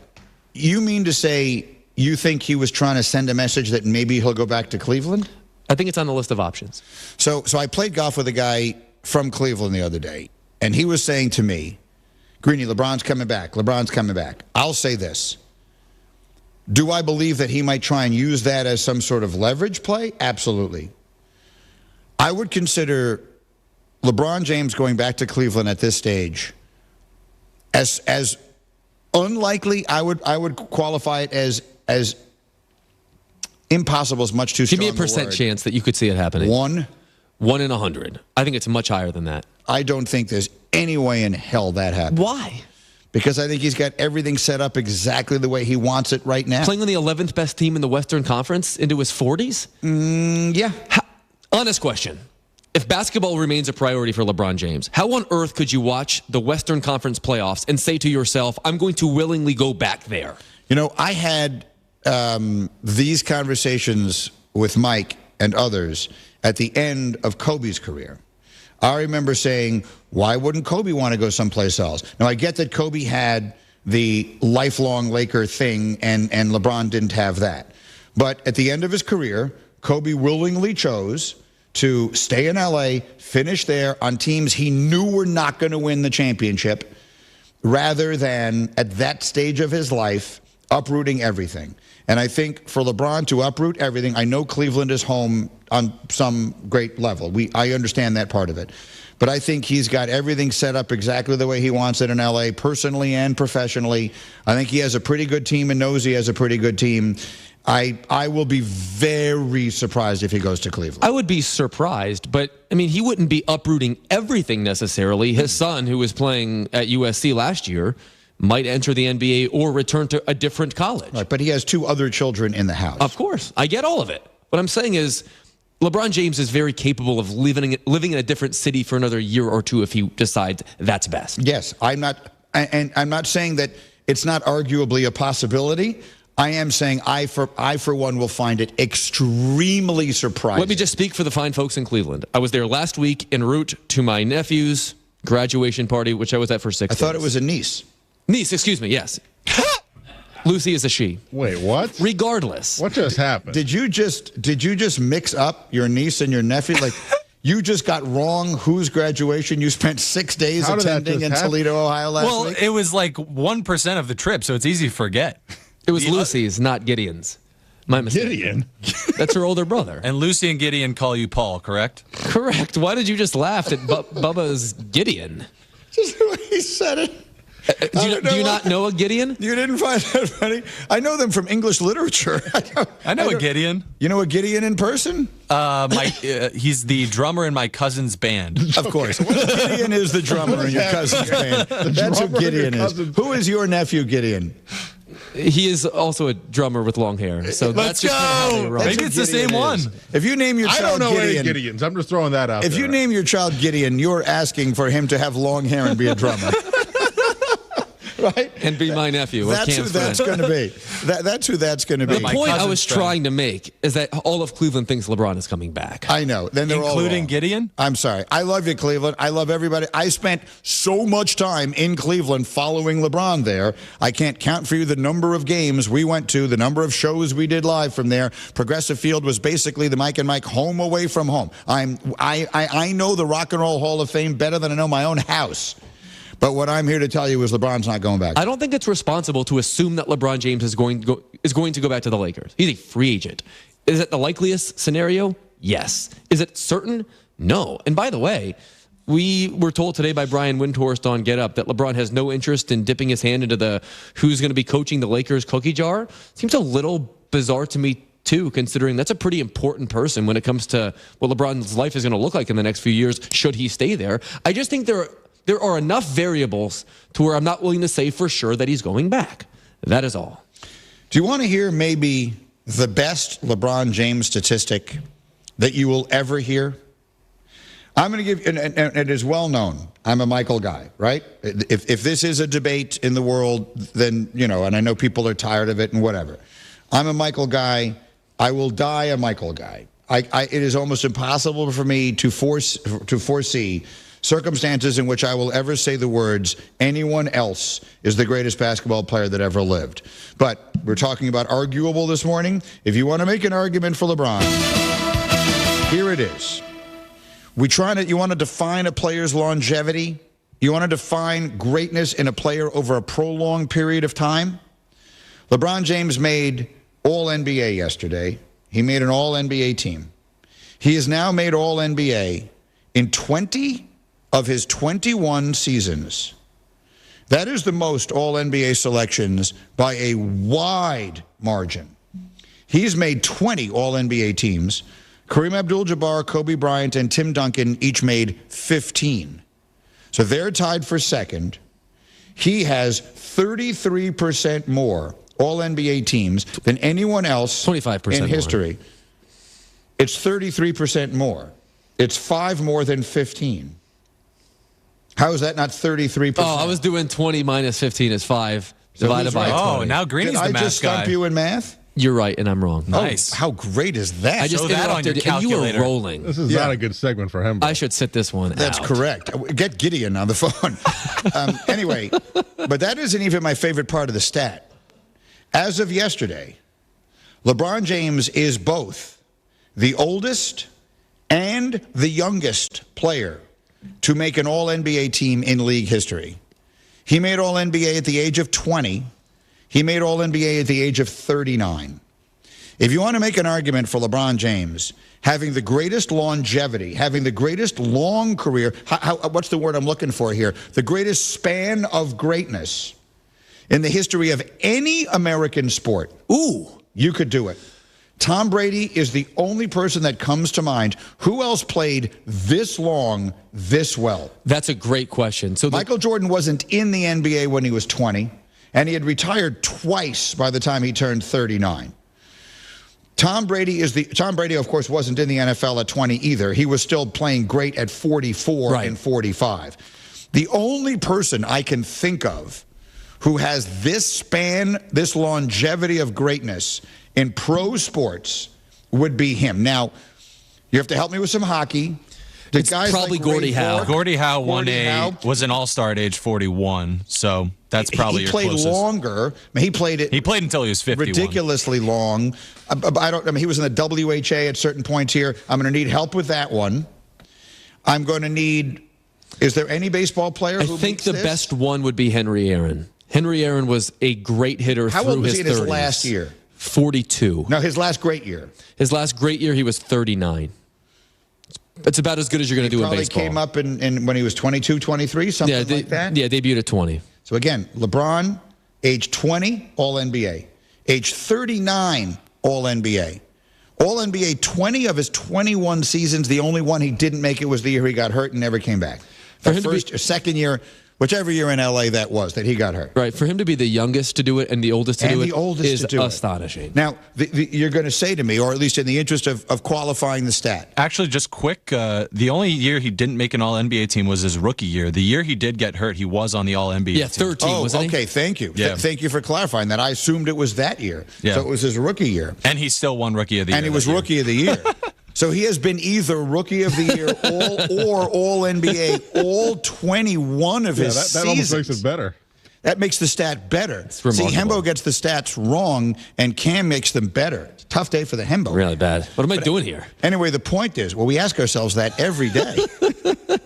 Anyway, the point I'm making is that if you want to make an argument for LeBron James being the greatest of all time, there's your argument. Yeah. Michael Jordan made his last All-NBA team in his age 34 season. Well, he kept leaving. I mean, Michael Jordan would have won 8 straight championships at minimum if he hadn't retired. I will believe that forever. In Chicago, we used to have a phrase, minimum 8, Pete, my friend. We used to say that all the time. Michael Jordan willingly took himself out of the mix. Michael Jordan also, by the time LeBron James, we're saying LeBron James made the All-NBA team at 20. Michael Jordan was busy winning NCAA championships and gold medals by the time he was that age. So those are not fair.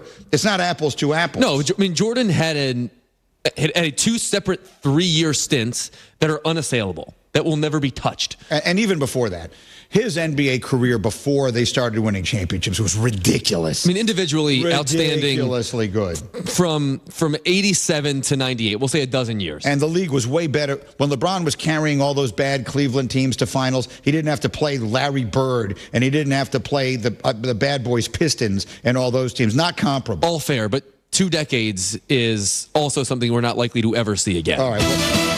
We'll keep talking about it. I'm getting late here. Trivia, go. Michael Jordan owns the highest career scoring average in NBA playoff history. Luka Doncic ranks 2nd. Who ranks 3rd? Who owns the 3rd highest career scoring average in the history of the NBA playoffs? Love it. Next, ESPN Radio. Whoa! Barbasol Shaving Cream. You're looking good, America. You're shaving with Barbasol. Close Shave America, Close Shave Barbasol. Prescriptions require an online consultation with a healthcare provider who will determine if appropriate. Restrictions apply. See website for details and important safety information. Subscription required. Price varies based on product and subscription plan. Hey guys, did you know there's a generic form of Viagra that works just the same but is 95% cheaper? And you can get it online at hims.com/joy. Through Hims, you'll get a free medical consultation to determine the ED medication that's best for you. Discreet shipping if prescribed, a 100% online process, and a range of treatment options, including trusted generic alternatives to the name brands at up to 95% off. ED is personal, and at Hims, so is treating it. Just go to hims.com/joy and get connected to a licensed medical provider online for free with 0 copay, no expensive appointments, and no awkward face-to-face conversations. To start your free online visit, you need to go to this exclusive address, hims.com/joy. That's hims.com/joy for your free online visit. HIMS.com/JOY. We all hear the radio ads about the IRS. They tell you to be afraid, to be scared, and they try to frighten you into calling. I'm not here to do that. Tax Relief Advocates is different. TRA is here to tell you that if you owe money to the IRS, whether it's $5,000, $50,000, or $500,000, we have a solution. It doesn't matter if you're sitting in your car, at work, or with your kids. No matter where you are, call now. 800-575-6759. Don't lose hope. TRA can eliminate or reduce what you owe to the IRS. Generous programs are now available that can give you a fresh start. Our passion is taxes and helping individuals fix their IRS problems. We have over 1,000 5-star reviews on Google and an A+ with the Better Business Bureau. You don't need to be afraid of the IRS any longer. End your tax nightmare today by visiting us online at TRA.com or call 800-575-6759. That's 800-575-6759. Tax Relief Advocates. Real solutions for real people. With 18 unforgettable holes on 250 acres of natural private land, The Bog provides the ultimate golf experience. To book your next tee time, call 262-284-7075 or visit golfthebog.com. Enjoy golf. Enjoy The Bog. The 10th annual Best Buddies Golf Outing happens June 10th at Ironwood Golf Course in Sussex and is the hottest ticket in June. Foursomes are $700 and include lunch, beverages, and snacks on the course throughout the day, plus appetizers after. All proceeds benefit Best Buddies in Wisconsin, an organization dedicated to creating opportunities, friendship, employment, and leadership development for people with intellectual and developmental disabilities. Hit a few balls, miss a few balls, and meet some new friends along the way, and maybe win a few raffle prizes too. Visit bestbuddies.org/Wisconsin for more information. Hey guys, it's Brad Nortman here to tell you about a great offer at Bank 5-9. I know we're all looking for ways to save our money, and at Bank 5-9, you can earn more by opening a money market account today. With rates as high as 5.3%, you'll earn more while working with a true local community bank. Be sure to check out their great CDs too. Helping you save more of your money is another way Bank 5-9 is making lives better. For details, visit bank59.com/MM specials. Member FDIC. It's time for the Ortho ASAP Minute from Orthopedic Associates of Wisconsin. I'm joined by Dr. Rick Papandrea. What's the process when deciding if someone needs surgery or not? The surgeons here are just that. We are surgeons, but all orthopedic surgeons evaluate a patient and attempt to get them better without surgery. And then we have other non-surgeons here as well. Everybody is coordinated to get people better. And if we can do that without surgery, great. It's typically the best way to get somebody better. But there are just certain injuries that won't get better on their own. They fail to get better without surgery, or they're clearly such that they need surgery. Does someone's personal interest and feelings play into medical decisions? We have to look at the patient and decide what's best for them. It's always good to ask the doctor, what would you do? But I always turn that back around and say, well, I'm not you. Let's look at what you need, because some patients may have the exact same sort of needs that I have, but what I need or what I think will work isn't always the best thing for the patient given their specifics. The Ortho ASAP Minute is sponsored by Orthopedic Associates of Wisconsin. There is a difference. I'm Ben Jewick with Coakley Brothers and Brothers Interiors. The crew is winning ball games here in Milwaukee and around the country. Our team stands ready to help your organization win across North America. Powered by Coakley Connect, our revolutionary facilities management platform, the Coakley crew supports clients across the country manage their real estate portfolio, offering facility-focused products and services, interior design, construction, new furniture, installation, and move management. We'll help you create and manage interior environments that drive your teams forward. Visit CoakleyBrothers.com and hit a home run. If you need bold banners to boost your business, but you're on a budget, think Staples. Posters, flyers, signs, and menus for less? Think Staples. Staples can print anything you need to move your business forward. Now at Staples, save $50 on your print purchase of $150 or more. Same-day service available on hundreds of items if you order by noon. And all backed by Staples' Print Perfect guarantee. So it's done right or it's printed again free. Staples, your local print and marketing expert. And 61, visit staples.com/print for details. At Skechers, we put the S in comfort. Wait. Skechers put the S in comfort? Yes, comfort you have to feel to believe. Skechers, we put the S in comfort. Let me try. Okay, I'm just stepping in and... Oh, wow. Skechers put the S in comfort. Duh. We told you. Find Skechers slip-ins at a Skechers store, Skechers.com, or wherever stylish footwear is sold. Earth Justice is a national legal nonprofit defending the environment and people's health. Until justice stands for all, our lawyers will never rest. More at earthjustice.org/neverrest. Earth Justice, because the earth needs a good lawyer.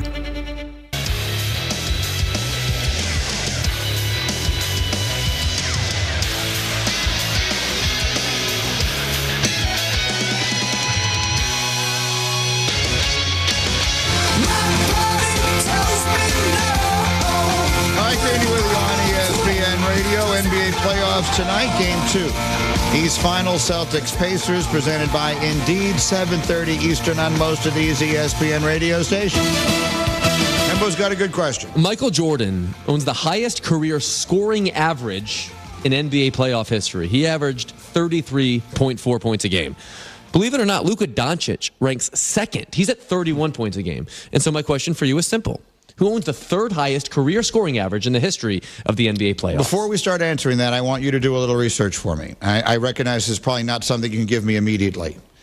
But in terms of number of possessions or how many points were generally being scored or however it is we quantify scoring totals one against the other. Okay.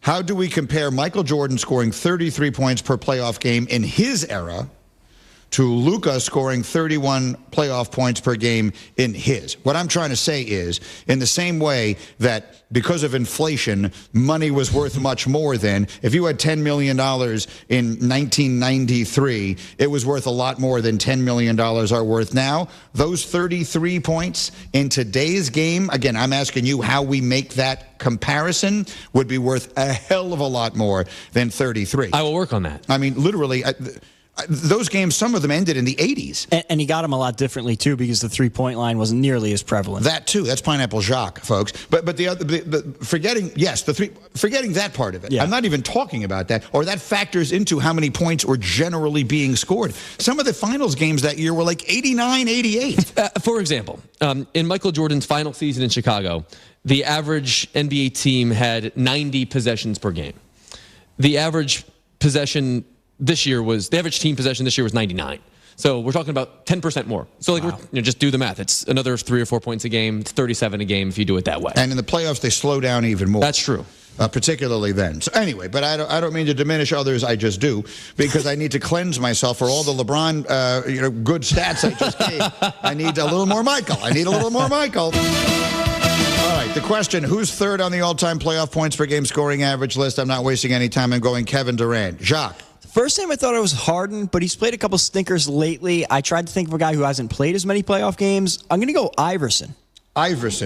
Cam. Giannis Antetokounmpo. That's another good one. He had like a 50. Bubba? I'm going to go older. I assume it's wrong, but I'm going to go Jerry West. Okay, so we got a lot of guesses all over the board here. And does Brandon have one? Also guessing Allen Iverson. Okay, we got a but is one of us Brandon's right? on a roll, by the way, so one of you is right. If it's Brandon, I'm leaving. You know what I should say? What? 2 of you are right, because it is Allen Iverson. God. Brandon is on fire. Wow. Oh. Wow. This guy. Oh, my God. Brandon's gotten everything right this whole week. Wonton soup for everybody. Brandon, you got to take a drug test. Okay, so Allen Iverson is third. Kevin Durant is fourth. Jerry West is fifth. Giannis, Cam, is 18. So we were all close except Cam. That's right. Hanging around the rim. Yeah, we were hanging around the rim. We arguably got close on that one, but unfortunately not quite close enough. Okay, let's just do something quickly here, and I need you to listen carefully. I just want you to know. Because you told me this morning you needed some help with something. Let's set the table for what it is, and then we'll pick it up in our second hour. Yeah, I do need some pretty pressing birthday marital help. It's your wife's birthday. Yeah, it's my wife's birthday already today. I'm sitting through the ILYSM, Mary Catherine, Mary Caitlin, Susan B. Anthony. Everybody is writing her all the little Instagram story posts, and then she's got to write back to them. It's like a never-ending echo chamber of birthday wishes, which is my own private pet peeve. Mm-hmm. But anyway, go ahead. It's insufferable. So I gave her the option of dinner wherever she wanted, obviously. I would like to take you out on your birthday to the restaurant of your choice for dinner, as any good husband would do. Right. As long as we have a gift card for that place. She reflected upon it. And what she wants to do today, and what thus we are going to do today, is I'm picking her up food from her favorite Italian restaurant down the street, and she's eating at home. So she's not even giving me the option of going out with her. I don't get to enjoy this. She wants to eat it by herself at home. But she doesn't want you to eat with her? Well, I mean, I guess I could buy something for me, but the point is I want to do an outing with my wife on her birthday, and she doesn't want to go out. Is there something in particular she wants to do? Like she wants to watch a movie or watch a show? Is there some particular thing she wants to do at home? No. Are your kids in the house? No. Oh, that's why. So she's got like them out of the house for the night. She just wants to rest. No, and take they'll it easy. still be at daycare. This would be like more like late afternoon. You're picking up Italian food and having dinner on your wife's birthday at a time where your infants are still in daycare? Yeah, like 4 o'clock. Remember, Hembo does 3 o'clock dinners. Yeah, 4 o'clock's late for us. That, but for her, okay. No, I'm not going to lie to you. This one stumps me. I really don't know what to do here. This is so far from anything that might have ever happened in my marriage. My concern is that, well, my concern is very straightforward, that my wife doesn't want to go out with me on her birthday. Yeah. That's the concern. You know what I think that is? That might just be the very first step toward the inevitable, not wanting to be seen with you publicly. Like I think that's the direction that this has obviously always been heading, and so now I think it's going to wind up. Have you ever picked up food for your wife on her birthday and not gone out? Not on her birthday, no. But there are many times where Stace will say, I just really don't feel like going out tonight. Let's stay in. But she always has something she wants to do. Right. Like Liz there's told a me movie this. she wants to watch together. I've got to sit through some movie I have no interest in, but it's her birthday, so we're going to watch the movie. Back in the days when the kids were in the house, we would do that. Like she would pick a movie and all four of us have to sit there through it. It was excruciating. And My so condolences. that's a big one. Yeah. And she didn't want to go out because that sometimes that is easier. You know, moms have a lot going on. She's working, so she's got a ton to do at work. She's got the infants. She's pregnant. I get that part of it. I get. Okay, so this part of it. Do you think it's because this is what she's not listening? She has a lot of meetings today. Got her a new coffee pot for the birthday. Is that an acceptable gift to get her? I know we've had a lot of issues with this over the years. New coffee machine. You're making that up. What do you mean a new coffee pot? Not a pot, like a full machine. But that's something you got yourself? Well, I mean, how is that a birthday gift for her? Like you just purchased. I bought us a new coffee maker. Right. Is that a gift for her? It will be. No, it is. Just because you say this is for you doesn't make it a gift. Oh, for so someone. I can't use it if I buy her a gift? No, but a gift is usually something that she will want that is sort of special and particular to her, as opposed to, like, if you needed a new refrigerator and you went out and bought a new refrigerator, would that be a birthday gift? I mean, if I gave it to her today, yeah. Just because it's her birthday doesn't mean anything you do counts as a birthday gift. I think she'll like the coffee maker. It'll save her a lot of money on coffee going out at Starbucks. I have no question she will like the coffee maker. That does not make it a birthday gift. Those two things don't necessarily go together, arguably or not. We'll be right back. Get in zone, AutoZone. Welcome to AutoZone. What are you working on today? I think my battery's dead. With free battery testing and charging, we can help you get back on the road. Get in zone, AutoZone. So what if I need a new one? We have the right Duralast battery for you, only at AutoZone. Get in zone, AutoZone. And what about my old battery? We can recycle it right here at America's #1 battery destination. Get in zone, AutoZone. Restrictions apply.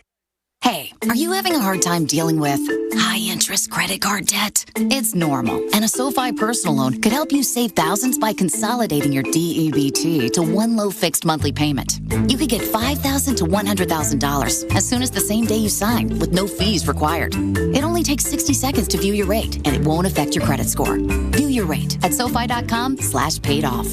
Loans originated by SoFi Bank N.A. Member FDIC. Terms and conditions at SoFi.com/paid-off. NMLS 696891. Wilde and Tausch, presented by Pella Windows and Doors of Wisconsin. Also sponsored by American Family Insurance. Trade proposal. Christian Watson. Packers receive Justin Jefferson. I think I found a way for us to get Ayuk, Jefferson, and T. Higgins and not have to give up all that much. Weekdays 9 to noon on 94.5 ESPN and available wherever you get your podcasts with Wisconsin On Demand. Discover the difference at findhigherlove.com/CBD. Higher Love Cannabis Company is the only cultivator in the UP offering organic, clean green certified products. That means quality you can trust every time. With 7 locations across the UP, including Menominee, Norway, and Ironwood, finding your higher love is easier than ever before. And for our friends in Green Bay, Higher Love is less than an hour away. Kindness starts with you. Experience Higher Love today. Visit findhigherlove.com/CBD and follow them on social media at Find Higher Love. It started with a prediction. Gonna go out there and play basketball and win. And how many games? 6. It became the culture. Chance of Bucks in 6. Being a Bucks fan means you live and breathe Bucks in 6. Brandon Jennings created the prophecy. Tune into Behind the Bucks, the story of Brandon Jennings on the Bucks Plus audio network. Behind the Bucks is presented by Gallagher, your trusted insurance broker and HR and benefits consultant. Available now on Bucks.com/plus, the Bucks app, and streaming wherever you get your podcasts. That's for the culture. Steinhaffel's biggest Memorial Day sale ever is happening now. Your chance to save big on hundreds of closeouts and amazing bonus buys. Take an extra $100 off your furniture purchase of $19.99 or more. Spend $29.99 and get a free solo stove. Get all this and more for low monthly payments when you take advantage of Steinhaffel's 36-month 0% financing. The biggest Memorial Day sale ever, only at Steinhaffel's and steinhaffels.com. Spring into massive April savings with the Midwest #1 automotive leader at your nearby Milwaukee Metro Region Cunis Auto Group dealership. Get incredible spring cleaning sale pricing on America's best-selling brands from both Buick and GMC at nearby Cunis locations in Greenfield and Oak Creek. Your April savings will blossom with incredible spring cleaning savings and discounts on our entire inventory of new and pre-owned cars, trucks, and SUVs. At Cunis, we make it easy to find the vehicle of your needs, always at a price and payment that you can afford. Spring is the perfect time to refresh your ride. We're paying top Kelley Blue Book values on your trade, no matter what the mileage or condition. The weather's warming and the deals are getting hot at your Cunis Auto Group dealerships, the Midwest #1 automotive leaders. Spring is the season for savings, exclusively at your local Milwaukee Metro Region Cunis Auto Group dealerships, or shop online at shopcunis.com. Hi, Drew and Jonathan Scott here, reminding you that American Family Insurance agents can help build a customized renter's policy so you can protect stuff like this, or this, or even this. Well, case in point. Life's better when you're under American Family's roof. Insure carefully, dream fearlessly. Get a quote and find an agent at amfam.com. Products not available in every state. American Family Mutual Insurance Company SI and its operating company, 6000 American Parkway, Madison, Wisconsin. Fisco is always there for your auto body care. When accidents happen, Fisco Auto Body on Forest Home in Franklin is there when you need them. Got a broken mirror? They'll take care of it. Dented bumper? Scratch paint? Fisco Auto Body will take care of it. If there's any damage you need fixed, Fisco has you covered. Their expert workmanship is guaranteed for the life of your vehicle. So stop in for all of your auto bumps and dings. Once again, you know the line. That's Fisco. Hey, this is Brad Nortman from KBN. Tune in to Kyle Bruston Nortman every day from 2 to 5. WKTI and WKTI HD Milwaukee. A locally owned Good Karma brand. This is SportsCenter. I'm Christine Lisi. Breaking NBA news from ESPN's Adrian Wojnarowski. The Cavaliers have fired coach J.B. Bickerstaff. He led the Cavs through a rebuild, won 99 regular season games the past 2 seasons, advanced to the Eastern Conference semifinals for the first time in 6 years. However, the team with a significant talent base is making the change, wants a fresh approach at coach with the hopes of advancing deeper into the playoffs.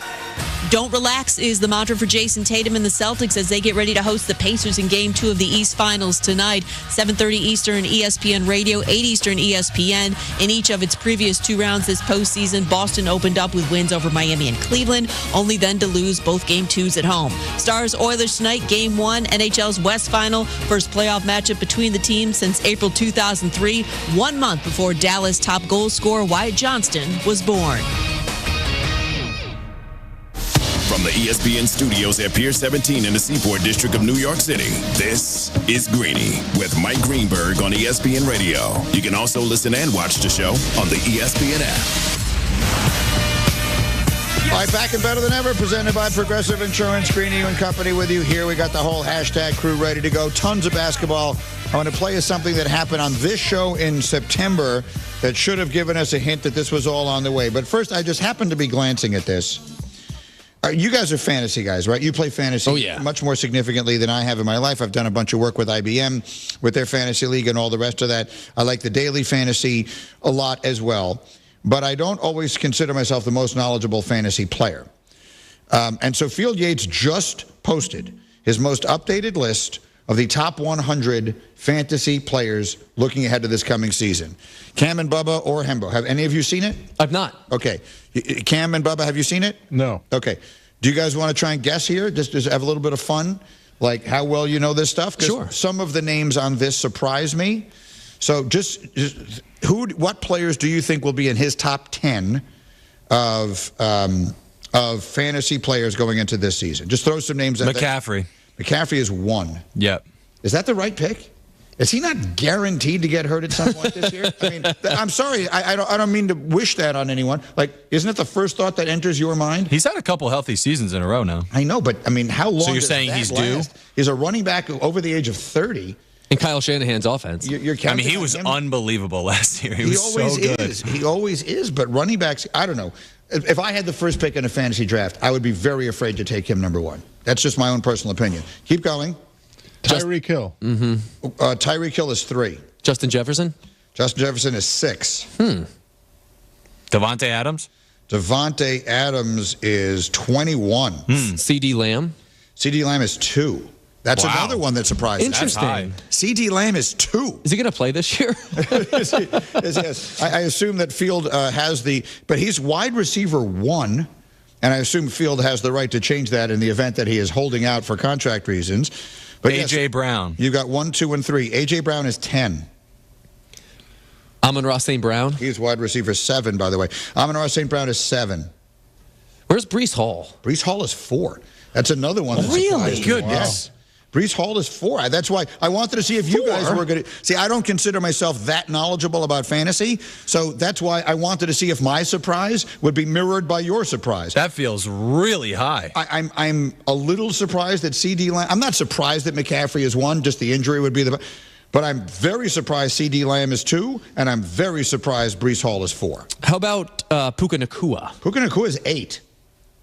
There he go. was great. If you're in a last year as PPR rookie. league, he's getting a lot of catches. These for sure. are Who's the first PPR. quarterback, by the way? Well, get the last 2 in the top 10 before we do that. You're missing number 5 and number 9. Can you tell us if either of them are quarterbacks? Neither of them are Oh, quarterbacks. wow, One interesting. is a receiver and the other is a running back. Jamar Chase. Jamar Chase is 5. Good call, Bubs. And the running other back. one's a running back. It's running back 3. So McCaffrey is running back 1. Tyreek Hill is running back 2. This guy is running back 3. Is it Saquon? No, he's running back 4, and he's number 11 overall. Is it Jahmyr Gibbs? No. Gibbs is 15. Is it James Etienne, Cook? It's not Etienne, who I can't even find Etienne on this list. Oh, is it Atlanta? Yes, it's Bijan Robinson. Oh, nice. It's Bijan Robinson is number 9. So they'll use him this year. I mean, that's what Field hopes. And I'm going down this list. The first quarterback, I'm going to have you guess who it is. Wow, the first quarterback does not show up until number 29. Wow. I think it's Josh Allen. I think That's correct. Oh, okay. Josh Allen is right. The next quarterback is next. I was going to guess Lamar. No, Lamar is quarterback 3. Is it Jalen Hurts? It's Jalen Hurts. Yeah, he gets a lot of touchdown Huge runs. running boost. The quarterbacks in order are Josh Allen, Jalen Hurts, Lamar, Patrick Mahomes is 4. Can you easily see who the first few rookies are? I don't know if it has it broken down by that. Oh, I see. I'm just curious. Like, I'm just looking at the top 100, so I guess I could. Oh, here. No, I don't think this is going to have that. Marvin Harrison, Malik Neighbors, Roma Dunze. I'm just thinking about where those guys are going to slot in as rookies. Now a video just popped up, so okay, we're done here. Game over. I've done as much as I possibly could technologically for you guys, and now the rest of it is up to you. Feeling great starts with a great shave, and great shaves start with Barbasol shaving cream. That's Barbasol shaving cream, an American classic for over 100 years. Close Shave America, Close Shave Barbasol. I'm sorry, what? I'm sorry. What? I'm sorry. What? I'm sorry, what? So you're saying to yourself, who saw this coming with Kyrie? Before this season began, who in the world, who in their right mind thought Kyrie Irving is going to have a great year? He's going to fit great with Luka. He's going to fit in great in the team's culture. He's going to become a great leader, and that team is going to be at some point at minimum 3 wins away from the NBA Finals. I'll tell you who. Mark Cuban. Mark Cuban was in this studio on this show on September 28th. And I asked him his expectations for Kyrie in his first full season with the Mavericks. Because remember, when he got there last year, it went south. It couldn't have gone worse. And I don't know that many people's expectations were high. This is what Cuban told me. I like Kyrie. Kyrie, as matured. Look, we all benefit from our life's story, right? And the things we experience. And I talked to Kyrie a fair amount, and we'll have long, deep conversations where I spend a lot of time listening, and there's things we agree on, things we disagree on, but he's well-spoken and he's smart. And I think Kyrie has not been in the situation where people just respect him for him. And he wants to be more than just a basketball player, which I respect. And so that's the Kyrie, the person side of it. Kyrie, the professional athlete that plays for the Dallas Mavericks, he knows this Lucas team. He knows the narrative about him. He's not dumb. He's smart. And he recognizes that, he's got to fit and play within, the role he has relative to Luka in order for us to be successful. And if we're successful, Kyrie's successful. And so he knows where he's at in his career. And we've had those conversations, and he's blunt about it. I'm blunt about it. But, he'll say to me, look, I really appreciate you listening, and I really appreciate you respecting my point of view as opposed to just trying to change it. And I think that'll work out well for him. Boy, that's fascinating, right? I mean, wow. That's 61 seconds of Mark Cuban predicting the future perfectly. And look, I'll admit it, inside, as he's saying all those things, part of me is rolling my eyes. Like, sure, you're going to be the one who finally gets to this guy. And maybe it's a combination of Mark is the right guy. He's the right guy. Mark is an iconoclast, right? Mark is he's a guy who zigs when others zag. He's got a lot of marching to his own beat. He's a self-made billionaire. He's a person that now that you look at it, it's not that surprising that if this was going to go as right as it is going, that Mark Cuban would be in the middle of it, of all the different people in the NBA. That feels right. He's so much more connected to his players than any other owner in the NBA can think of. I mean, I don't really know how close Steve Ballmer is. He's always on the court, and he's always very demonstrative in ways that most owners are not. But I don't know if he's hanging around with his players the way Cuban does. That's always been Mark's thing. And if you can meet someone like Kyrie, look, the bottom line of it is you can love Kyrie, you can hate him, you can agree, you can disagree, you can think he's brilliant, you can think he's crazy, you can think whatever you want. People like him want you to meet them where they are. Like they're not looking for you to tell them, dude, we're all over here. Come meet us here and we can have a conversation. That's what most people do. If you're willing to meet him where he is, then you might have a better chance of connecting with him in a way that it seems to have. I also think part of this is just emotional maturity. I think Kyrie Irving, sometimes we forget, and I think it's important, especially for me and other people my age. And I know, Hembo, you're going to have a hard time contextualizing this, and Cam, you are as well. But the reality is you guys are still really young. You don't feel it, but you are. You're old relative to what your experiences have been. You're out of college. You're in the world working. You've got little kids. Like, that feels very old relative to anything you've ever been. But I'm here to tell you that you have a lot more living ahead of you than you have behind you. And all of us mature at our own pace. But, I mean, you can just feel it. You can sense it. And when you hear Kyrie talking, that he has developed, he has emotionally matured in ways that all of us do. He became famous when he was 18 years old. He was a freshman at Duke who became the #1 pick in the draft. He was an 18-year-old kid. He's a 32-year-old man now. Those are very different people. And, again, he took a circuitous route getting from point A to point B, but to his everlasting credit, he seems to have gotten there.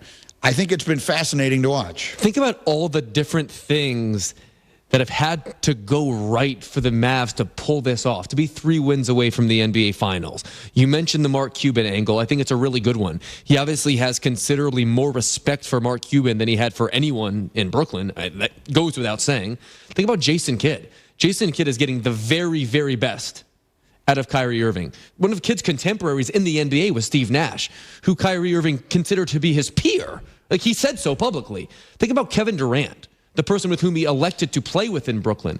Kevin Durant, at no point, from a leadership standpoint, was able to keep Kyrie Irving in between the 20-yard lines. Luka Doncic has absolutely been able to do that, both as a leader and also his play style.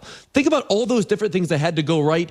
especially when you consider that the experiment failed last year. In any other context, we would have expected Kyrie Irving to try to sort of work his way out of that situation. He doubled down, and they're now nearly back to the NBA Finals because of it. Greeny with you from the Seaport, brought to you by Patron. Perfection starts with Patron. We'll have Game 2 of the East tonight on ESPN Radio. Celtics, Pacers, 7:30 Eastern on most of these ESPN radio stations. All right, something we haven't done. I'm ready to go right now. Green light with Greeny. Give me the green light. I feel like we haven't given Hembo a green light in a long time. We take baseball seriously on this show. No one takes it more seriously than Hembo does. We've been up to our necks between first the NFL draft and now the NBA playoffs, which have been so good.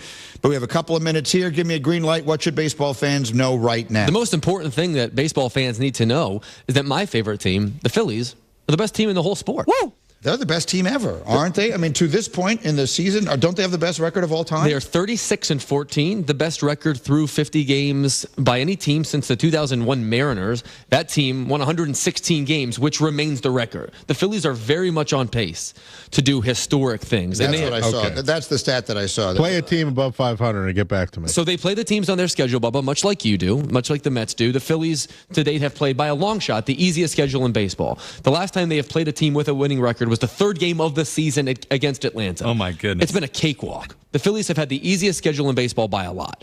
But you know what you do against really bad teams or average teams? You beat them by a lot. And that's what the Phillies have done. They're 36-14 with a plus 90 run differential. They've got the best starting rotation in the sport by a lot, a good enough bullpen, and a bunch of hitters in that lineup that I think look poised to get back to the postseason again. And unlike the previous 2 years, this team could really win the whole thing. Now, from an odds standpoint, believe it or not, they and Atlanta are right there neck and neck in terms of who's going to win the National League East. So, Bub, I think your skepticism is kind of met by the odds makers who say, let's hold on for a second. Let's see the Phillies beat a couple good teams first. It's met, but not for the same reasons.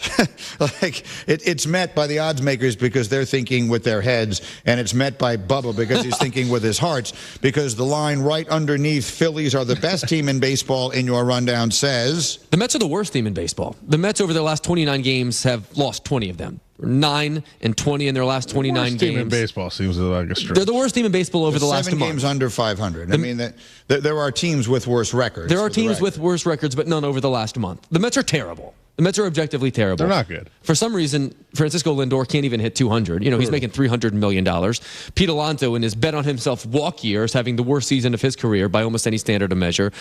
They're super hurt. Edwin Diaz, their 9-figure closer, can't get anybody out, isn't even their closer anymore. So, Bubba, I got to check the pulse. What that I have said has been inaccurate so far? What do you think? Yeah, certainly nothing on that. And I think, I think the frustrating thing, those 3 people you mentioned, Lindor's got like 10 more years left on his contract. So that's incredibly frustrating. I don't know what's going to happen there. Alonso, like we've talked about for months, I was always on the train of we got to trade him, but at this point, what are we even going to get for him? So that's frustrating. We probably missed a window to trade him, so that's rough. And then Diaz, he can't even close. He's crying in the locker room because he can't close anymore. He's got the best intro coming out from the bullpen in sports, but he can't close a game, and he's crying in the locker room after the game. He's now a setup guy because he can't do it, and he's got an unbelievable contract. It's unbelievable. They had a good stretch for a little while there, like a month ago, and they've just been horrific now. I don't know what it is. Greeny, when you hear the trumpets, what that means is the Mets are going to lose. Exactly. We mentioned earlier that Hembo was poking fun at Jack and Rich off the air. I enjoyed when he said, man, they could really use a guy like Andres Jimenez right now, which is who they traded Lindor for 3 years ago and is having a better season. And hit a homer against them yesterday. Yeah. It's been a bad month to be a Mets fan. The only thing I'll say is I had some house guests recently who are Chicago White Sox fans. I think they would argue with you about who the worst team in baseball is. The White Sox are 20 games under 500 with a negative 107 run differential, 50 games into the season. Their fan base, obviously I have a lot of connections to Chicago. Their fan base is revolting. I mean, literally in a state of revolt. They have a chance to be historically bad. bad over 162. They are just awful. Yeah, the only positive, I think David Stearns will figure it out at some point. I don't know what the direction of the White Sox is in the future. So that's at least one Neither positive. do they. Well, at least your owner is tweeting back at bloggers. Yeah, exactly. I'd like to think at least David Stearns will be the guy to fix it, but right now it is not looking good. God, it's ugly. Don LaGreca will jump in here next. He'll have a lot to say about that and more after this on ESPN Radio. Home ownership. At Progressive, we know it's part of the American dream. It's the land of the free and the home of student drivers ready to back into your new fence at any given time. It's firing up a round of burgers and dogs on your rusty grill with a faulty gas line that engulfs your tool shed in flames. It's also around-the-clock protection when you bundle your home and auto with Progressive, which can help keep the American dream of home ownership alive and kicking. Get a quote at Progressive.com. Progressive Casualty Insurance Company, affiliates, and other insurers. Not available in all states. eBay Motors is here for the ride. Go ahead, feel your engine. Admire that perfectly installed exhaust. Your vehicle's moving along this freeway like it was made from fresh installs and a whole lot of love. With eBay Motors, you get over 122 million parts to keep it running. And with eBay Guaranteed Fit, they'll be the perfect fit every time. Plus, at these prices, well, we're burning rubber, not cash. Keep your ride or die alive at ebaymotors.com. Eligible items only. Exclusions apply. 94.5 ESPN is the home for Sunday Night Baseball on ESPN Radio. Cody Bellinger at the plate. Here's the pitch from France. Swung on and drilled. Deep right field. Forget about it. An old-school rivalry game on Sunday night in St. Louis as the Cardinals host the Cubs. And it's gone! A goner for Contreras. The Cardinals jump in front. Our Sunday night baseball coverage begins at 5 p.m. right here on 94.5 ESPN and streaming live on the Wisconsin On Demand app. Getting quality employees to fill positions in your company is essential, but finding those people can be a major hassle, unless you use ZipRecruiter. ZipRecruiter makes finding quality people a breeze. And right now you can try it for free at ZipRecruiter.com/free. With ZipRecruiter, one click sends your job to hundreds of top job sites. But more than that, ZipRecruiter's advanced technology identifies the candidates with the skills you need, sends you a list of great matches to review, then actively invites them to apply for your job. And the results speak for themselves. 4 out of 5 employers who post on ZipRecruiter get a quality candidate within the first day. That's right, the first day. Now you can focus on your business and let ZipRecruiter do the work finding the best people for you. See for yourself. Experience the ease, efficiency, and power of ZipRecruiter for free. Just go to ZipRecruiter.com/free. That's ZipRecruiter.com/free. ZipRecruiter.com/free. On Thursday, May 30th, join Sharp Literacy for the 9th annual Unwrapped Milwaukee fundraising event from 5 to 8 p.m. at the Deco in West Allis. Unwrapped is an evening of community, creativity, and food. Top area chefs will create gourmet appetizer, entree, and dessert bites using McDonald's ingredients. The fundraiser will support Sharp's STEAM-based educational program, serving thousands of urban elementary students in 49 Milwaukee, Waukesha, and Racine schools. For tickets, visit sharpliteracy.org. Experience the rebirth of an American treasure in Oconomowoc. The club at Lac La Belle is open. The redesigned course is one of Wisconsin's finest tracks at the heart of the Wisconsin Golf Trail. Named Best New Wisconsin Course in 2021 by Golf Digest. The club at Lac La Belle is open to the public 7 days a week. Schedule your tee time today at clubatlaclabelle.com. See what everyone is talking about. The club at Lac La Belle is a place to experience over and over again. Go to clubatlaclabelle.com to start your journey. Even when you get a great price, diamonds cost a lot of money. But we want you to be able to buy the engagement ring you really want. You won't have to settle for anything less than fantastic when you come to Kessler's. We do everything in our power to make it possible for you to give her that magical engagement ring you really want her to have. Friendly financing makes it possible. We can give you 0% interest for 12 months with approved credit. And with approved credit, we can give you 36 months to pay with just 9.99%. And if getting your credit approved is a problem, we've even got second chance financing for people who deserve a second chance. Don't settle for second best. Come to Kessler's. Seriously, we do everything in our power to make it possible for you to give her that magical engagement ring you really want her to have. That's the sort of thing you can expect from us when you hear us say, "Welcome to Kessler's." Welcome to Kessler's. For the location of the Kessler's nearest you, go to KesslersDiamonds.com. And one more thing. Welcome to Kessler's. An unsuspecting driver at a gas station in Wisconsin. Welcome, Pump 15. How you doing? Great. Were you wearing your seatbelt today? I never wear my seatbelt. We're going to get him. We're going to get him real good. Oh, my goodness. Hello, sir. How you doing? Donald Driver. It takes 1 second to strap a seatbelt on. Well, let's do this. Let's do it together. Now, don't that feel better? Donald Driver can't always be there to remind you. Click it or ticket. And let's reduce fatalities on Wisconsin roadways. And I should have recognized your voice when you're harassing. I'm watching you. Sponsored by Wisconsin DOT.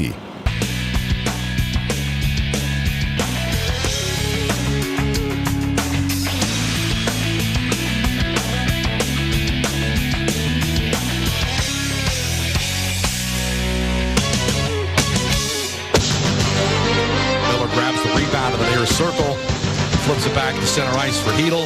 Hedel taken hard into the boards by Mikkola, but Hedel still at his knees gets up. The clock's going to zero out, and the Rangers drop their first game 1 of these playoffs by the final score of 3-0 to Florida. That was the call on 98.7 ESPN New York last night, and if you think, I recognize that voice, you're absolutely right. That's our buddy Don LaGreca, who was on the call last night for Game 1 of Panthers-Rangers East Conference Final. Game 2 is tomorrow night. It'll be on ESPN TV, ESPN Plus, and on 98.7 ESPN New York. And our buddy Don LaGreca joins us for a few minutes here to talk about that and much, much more. Welcome back, Don LaGreca. How have you been? Hey, buddy. I mean, you couldn't find one of those amazing Ranger goals that I got to call last... Oh, that's right. I didn't get a chance. That's correct. They got shut out last night, unfortunately. But hopefully better moments are to come. We got a lot of stuff going on here this morning, Don. And before we dive into the Rangers and everything else, I want to give you the opportunity to fire back at Hembo, who just moments ago, in a moment, I think mostly of having fun with other members of the staff, Hembo, as you probably know, is a crazy Phillies fan. He just pronounced the Phillies the best team in baseball, and then looking at our 2 Met fans in the room, both Jacques and Mr. Rich, pronounced the Mets the worst team in baseball. I will give you, Don LaGreca, the opportunity to respond. Well, I mean, listen, I'd love to be able to say, you're wrong. But what are they? They've dropped, they're 9-20 in their last 29 games. Right now, they're playing the worst of baseball. Are they the worst team in baseball? No. The answer is no. But right now, over the last month or so, I can't imagine anybody is playing worse than the New York Mets, and I can't really explain why. They should have enough offense to hit. Their pitching is actually better than we thought. But it's an embarrassment right now. You see that double play they ran into on Monday against Cleveland, and listen, I am not one of those New Yorkers that hate on Philly, but I can't. I wish I could sit here and argue with you about your 2 statements. Yeah, I'm one of those. I don't think either one are wrong. Yeah, I'm one of those Philadelphians that hate on New Yorkers. I know it's awful. Hembo's just he's just a person who hates on anyone anytime that he can, because he generally it makes him feel better about himself to diminish anything about anyone else. Well, that's why I live with that, because I know it's a Hembo problem. Yeah, you know, so that he can deal with that any way that he likes. It speaks much more about him than it speaks about you. Exactly. I agree with you. By the way, we did play your rant about the Mets owner the other day, Steve Cohen, and enjoyed it a lot. And I wondered, you know, because since I moved to the city, for anyone around the country who doesn't know, Don has been working with Michael Kay forever on the Michael Kay Show on ESPN Radio in New York, and it's Michael and Don and Peter Rosenberg. And when I lived in the suburbs and I was in the car, I would listen to you guys. I would hear 3-4 hours every single day. Living in the city, I don't get to hear as much. When you were freaking out about Cohen the other day, would you say that you were speaking for a lot of Met fans? Do you think that your position on that was representative of what most fans of the team are feeling? I believe so, because, you know, we love his money. I don't know anything about the guy. I don't know anything about hedge funds. I want my owner to hire the right people and spend money when appropriate. I don't care how much you reach out into social media. I don't care, you know, that Woody Johnson sends out video of highlights of Jet touchdowns from 10 years ago, or what. That doesn't do anything for me. You know, sitting there and tweeting at a blogger, you know, giving your opinion on the team, that doesn't make you a good owner. That makes you somebody that's, you know, trying to engage the fans. You want to engage the fans? Engage the fans by just being a good owner, making the right decisions. And I think it's too early to have an overall feel of how good or bad an owner he is. Certainly Lindor was a huge mistake. Obviously going after Verlander and Scherzer, although I think his heart was in the right place, ended up being a mistake.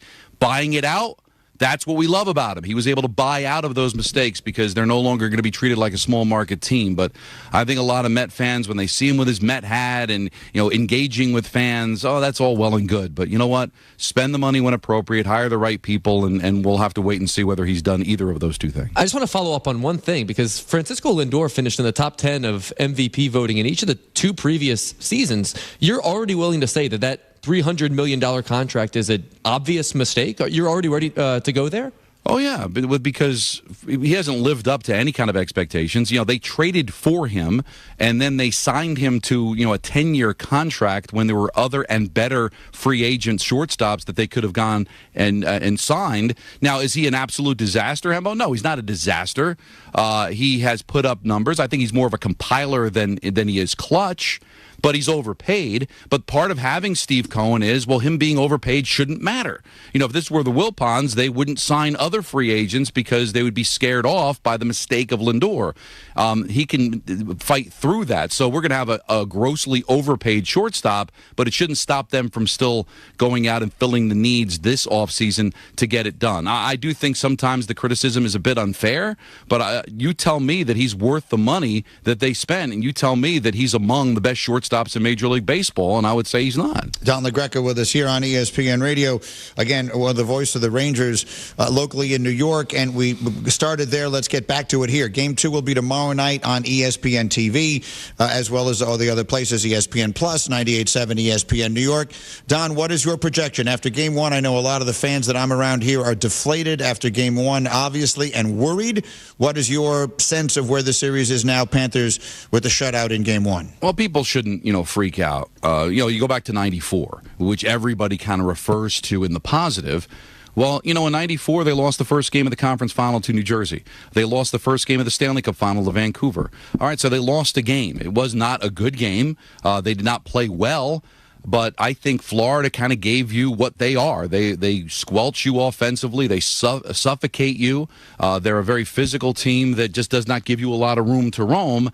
And I don't think the Rangers played well at all. I think they came out flat. They just couldn't get anything done offensively. And yet, here we are midway through the third period in a 1-0 game, and Alexei Lafreniere hits the post, and the Rangers miss out on a power play. And then there's an own goal off of Lafreniere's stick and then the empty netter. So 3-0 looks terrible, but it was a 1-0 game in the third. And if that's the best the Panthers offer, okay, I can handle that because I think the Rangers can play much better than they did in Game 1. Now, it puts a tremendous amount of onus tomorrow because I don't think you can afford to drop the first two, especially at home, and expect to survive a series against a really good Panther team. But I'm not gonna give up on this team. I think they can play better, and I think they will play better tomorrow. Don LaGreca with us here as we're looking ahead to the hockey. We got Oilers Stars. Their series starts later this week in the Western Conference Final, and on that goes. Let me get one other thing from you here. Mm-hmm. So my new favorite person in the world, Michelle Smallman, who co-hosts the national morning show here on ESPN Radio, which is called Unsportsmanlike, with your old buddy Canty and Evan Cohen. She said she thinks Aaron Rodgers is at his best when everyone is doubting him, when he has something to prove, that the talent around him is as good as it has ever been. She believes he is capable of having an MVP caliber season, and that the Jets are capable of going to the Super Bowl. And I wept, Don, when I played that soundbite earlier. What is your sense? Tannenbaum always says to me, there has never been a greater disparity between the realistic outcomes for any team ever. If you told me the Jets were going to be great and we're going to be playing Kansas City in the AFC Championship game this year, I would say, yeah, that sounds like a possibility. If you told me this was going to be an unbridled disaster and there would be coaches fired by Thanksgiving, I would say, yeah, that feels like a possibility. Don, what is your sense? You might think this is crazy. I think Aaron Rodgers is the least of their problems. Now, obviously, he's going to be 41 years old in December, and he could get hurt and your season's derailed.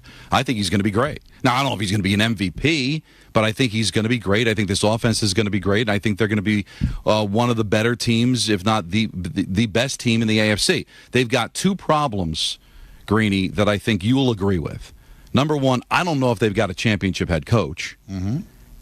And look at the landscape in the AFC. Mm-hmm. Like, they can play at their best. Are they better than Kansas City? Are they better than Baltimore? Are they better than Cincinnati with a healthy Joe Burrow? I think they could be better than Miami and Buffalo. I really do. I think they can win this division because I need to see it. What is it, 23 years since they won a playoff game, Miami? And they seem to have the Bills' number when everything's equal. They're not intimidated by the Buffalo Bills, and I think the Bills are moving down.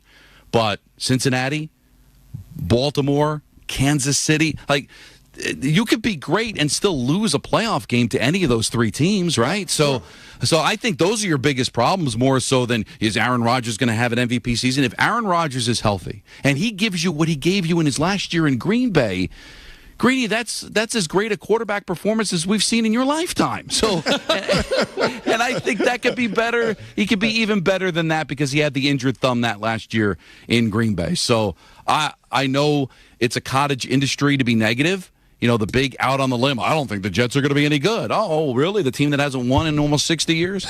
But if you believe everything aside, there's every reason to be optimistic about this Jets team. But to guarantee or to think that they can go to the Super Bowl, I mean, that's tough for any of those great teams in the AFC. No, of course.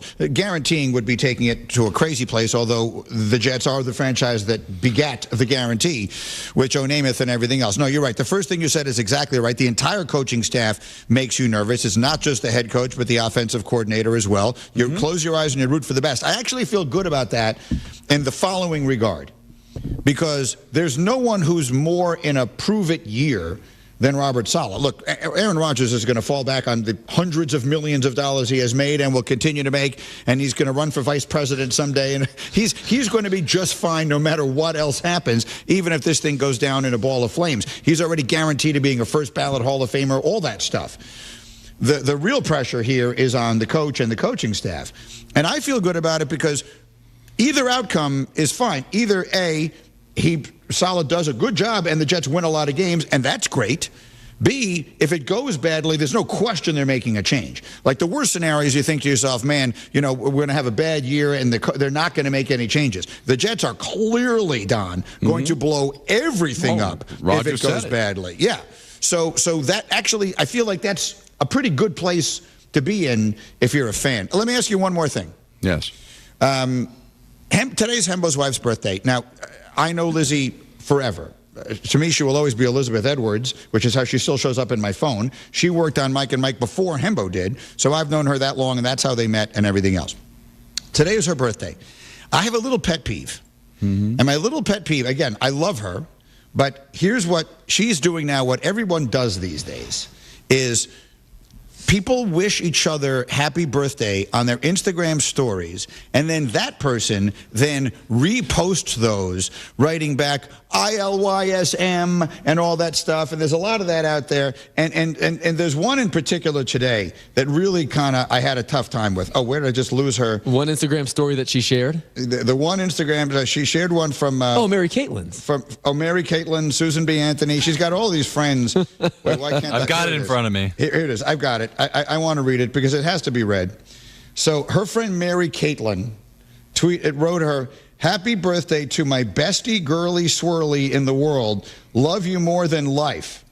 Like, that's a lot, right? I mean, Don, do you have a problem? Does anyone else have a problem with adults calling each other bestie, girly, swirly? I ask you that. Listen, I don't want to sit here and critique a colleague's wife. That's never going to go well. But since you have given me the opportunity to do it, you know, I will take that opportunity. Like if it's your birthday, and I posted something, and I was like, "Happy birthday to Don LaGreca, my bestie." Well, I guess I couldn't say girly swirly, but if I found some rhyme, to use along with your name, would that sit well with you? No, it wouldn't sit well with me at all. It made me feel uncomfortable, and I consider you a friend. Yes, a friend, of course. I don't think that would go over well. What I don't understand about social media is that it's just it's on steroids of what happened when we were younger. Like, we would send each other, like, birthday cards. Right.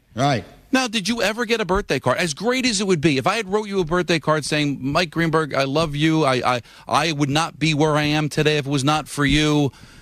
Hugs and kisses, Don LaGreca. Would you run around like malls and even the people that you knew and showed them the card? It's like, look what Don LaGreca wrote about me. Can you believe this is a Don LaGreca? Like go around, Bristol showing everybody, hey, Stephen A. Smith, look. You would never do that. That's correct. But isn't that the same thing on social, like retweeting and posting everything? Like taking a really nice message and just, you're making it kind of like a like me moment. Like, look how many people care about me. By putting it on social media, the equivalent in our day would have been taking it to a store, having it actually attached to a T-shirt and wearing that T-shirt around like this. And this is not a Lizzie thing. Let me make very clear, because she's going to get very mad at me, and I don't want her to be mad at me. This is just about this whole phenomenon. Yeah. The birthday thing just rubs me wrong. First of all, the day you were born, you accomplished bupkis. Nothing. You did nothing. You know who you should send a card to? Send a card to her mother. Yes. Get me Lizzie's mother's Instagram address. I'm going to write her, you are the best girly swirly in the entire world because you went through hell on this day 20, however many years ago. How old is she? 33. 33 years ago. And you deserve to be celebrated. You can find Barbara Edwards at Barbara on the Lake on Instagram. But fair enough. But I don't know why you just can't. I never understood this. If it's your birthday and I text you happy birthday, that should be enough, right? But if I send it on social media, what I'm actually doing is saying, "Hey, everybody, I'm such a good guy that I'm wishing Mike Greenberg a happy birthday, and I want everybody to know what a good guy I am." Right. What's wrong with that? Aren't you a good guy? No. Are you not a good guy? No, but you shouldn't have to tell people you're a good guy. It should just be known. Yeah. It's just like a great leader in sports. Like a great leader doesn't walk around saying, I'm the leader. That's right. I'm the captain of this team, and I'm the leader. You should be able to just know that, hey, all right, I wear the C, but I should be able to project that without having to tell everybody. If you're telling everybody, it's less. You're showing you have no confidence, that you're not sure yourself whether you're that good of a person, and you want to just shout it out so that people will agree with you. Let's even say, let's take it this. Don, how long have you and I known each other? 20 how many years? Going on 23 years. 23 years. Do you know when my birthday is? No, I do not. Good. Keep it that way. That's my point. Why would you know when my birthday is? What the hell difference does it make when my birthday is? I don't know when your birthday is. We've never had that conversation. We have probably spoken to each other on our birthdays, and it didn't come up. No. And I'm cool with that. Me too. Now, if you knew it was my birthday and didn't say happy adults. birthday, that would be. But you're not bestie girly swirly. No, that's we got to come up with the what would be the equivalent of the LaGreca comp of that? Yeah, what would be the equivalent I'll of give some thought. I think my biggest concern is her saying, I love you more than life. I mean, that seems like a bit of a stretch. You know what? She's lying. That's a lie. Love you more than life is, I mean, that's now you're she's throwing basically lies out. suggesting, well, I don't want to get too deeply into this, but what she's basically saying is if one of them dies, she hopes it's herself. Oh my God! That is the implication of what we're saying here. Such a dark place. So let me ask you this: I know Lizzie pretty well, but obviously not as well as you do. Considering, is she going to think all this was funny, or am I now in trouble? Lizzie doesn't listen to the show. Oh, perfect. That's exactly what I was counting on. All right, Don. As it's always a pleasure catching up. Enjoy the rest of the Rangers series and everything else. I'll hear you guys this afternoon. Well, thank you. And I think I told you both. The book was tremendous. I think I raced through it in like 3 days. Terrific job. Oh, thank you. That We'll is have more kind. for you coming. be prepared for the We influx. have more for you to promote. Yeah, see you late September of this year. All right, again, you got 87 wrong, but we'll talk about that. You're the best. Don LaGreca. Here we go. All right. Sneaky Hembo, go. Group trivia for all of our Mets fans. There are 4 active players that have hit more than 20 career home runs against the Mets. For group trivia, you're going to give me all 4 active players that have hit more than 20 career home runs against the Mets. Boy, Hembo just chose violence today with the Mets. The answer's next, ESPN Radio. You were born. Get over it. Barbasol Shaving Cream, America's leader for a close, comfortable shave. Better by Barbasol. Reggie was a nurse for 16 years. I had become very burnt out. I wasn't making good money. Then it happened. There was an ad for My Computer Career, and it just spoke to me. My Computer Career was the best decision he ever made. I could study anywhere from my laptop, and I was working in the first couple of weeks of me being in class. Reggie hit a home run. The field is teeming with jobs. Become an IT pro in just months with zero experience at mycomputercareer.edu. The school is amazing. It's not rocket science. It's mycomputercareer.edu. This is one student's experience. Individual results vary. Find what you love, love what you find. A Total Wine and More. There's so much waiting for you. Spirits and beer, thousands of wines. Guides in the know and prices so low, it just might blow your mind.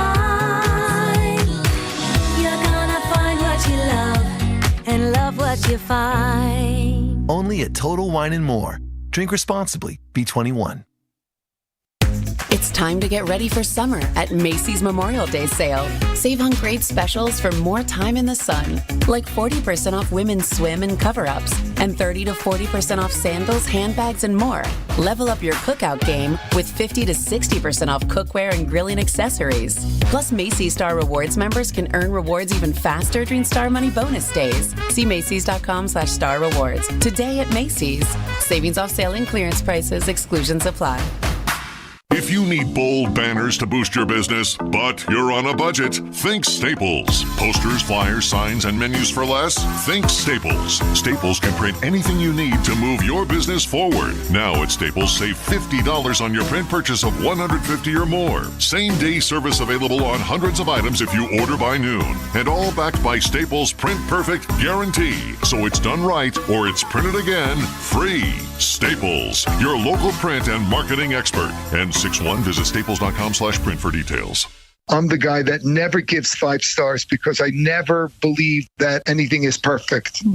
But I would give them 20 stars if I could. Ernest's stellar review belongs to QC Kinetics, the nation's leader in regenerative treatments. They came through when he badly needed relief for his aching knees, and doctors had told him that surgery was the only option. What they're doing is cutting edge, and it really helps. And I'm a tough sell. QC Kinetics is led by National Medical Director Dr. Mitchell Scheinkup, a pioneer in this field. With 20 years of clinical work, tons of research, teaching, publishing in non-surgical natural pain treatments. These are the medical pros to trust. I'm living my life basically pain-free from what I was dealing with, so I'm a happy camper today, no doubt about it. QC Kinetics. Call today to see if you're a candidate. Call QC Kinetics, 414-285-3474. That's 414-285-3474. 414-285-3474. They say seeing is believing, and when you see what's inside at American Place Casino, you better believe you're gonna love it. Because when it comes to amazing gaming, we're a real game changer. With the most exciting of table games like blackjack, craps, and roulette, the newest slots, a sportsbook, restaurants, bars, and more. So if you're ready for excitement, we'll see you soon. American Place Casino. Change the game. Must be 21 years of age or older. If you or someone you know has a gambling problem, crisis counseling and referral services can be accessed by calling 1-800-GAMBLER, 1-800-426-2537. The biggest names in the basketball world. Dame Dollar Lillard. Having fun and honest conversations. He puts it in the shoe, right? And sets the tone for brothers and sisters and family. Every week, Thanasis Adetokounmpo sits down with special guests on Thanalysis Show. Presented by Carbless Ready-to-Drink Cocktails. Fantastic. Find Thanalysis Show on Spotify, Apple, or wherever you get your podcasts. And on YouTube by searching Thanalysis Show. Jeff Levering and wife Ashley love their patio door from Pella Windows and Doors of Wisconsin. It's so bright, it's so clear. I can see the kids outside playing, and it makes it comfortable for the life we live, which is an active one. I love the roll screen. The fact that the screen is on the inside. For the first time, our whole house actually feels like the same climate. And no drafts. It's a game changer. Hi, I'm Gina Della from Pella. And if you order today, you get 0% interest for up to 48 months. When it comes to replacing or upgrading your windows and doors, you want to be confident about your decisions. With Pella Design Works, you can see what your home could look like before you buy. Black frame windows or white, vinyl, wood, or fiberglass. Bring your vision to life and rest assured it's the perfect style for your home. Right now, get 0% interest-free financing for up to 48 months when you order by May 31st. Set your free in-home consultation at PellaWI.com. Certain restrictions apply. That's 5/31/2024. It's racing season at the legendary Great Lakes Dragway, and their schedule of events is ready. They've still got their yearly holiday weekend races like Labor Day weekend and, of course, coming up on Memorial Day weekend, plus Nitrous Streetcar Brawl, Import Wars, and Bugfest. You can also book corporate or private events. Take advantage of their season-long passes and even schedule a time to take your car on the track and drive as fast as you can. Go to GreatLakesDragaway.com right now for pricing and info. Great Lakes Dragaway, just a burnout west of I-94 on County KR. Lower prices. Those aren't words you hear too often these days. But at your local Milwaukee and Chicago area IKEA stores, they've rolled out new lower prices on hundreds of your favorite furniture and home furnishing options throughout the store, making it more affordable to give any room in your home a stylish makeover. Utilizing innovations in design, production, and packaging, we strive to cut costs and lower prices without compromising quality, passing those savings on to you. Visit your local IKEA stores to see what savings are coming next.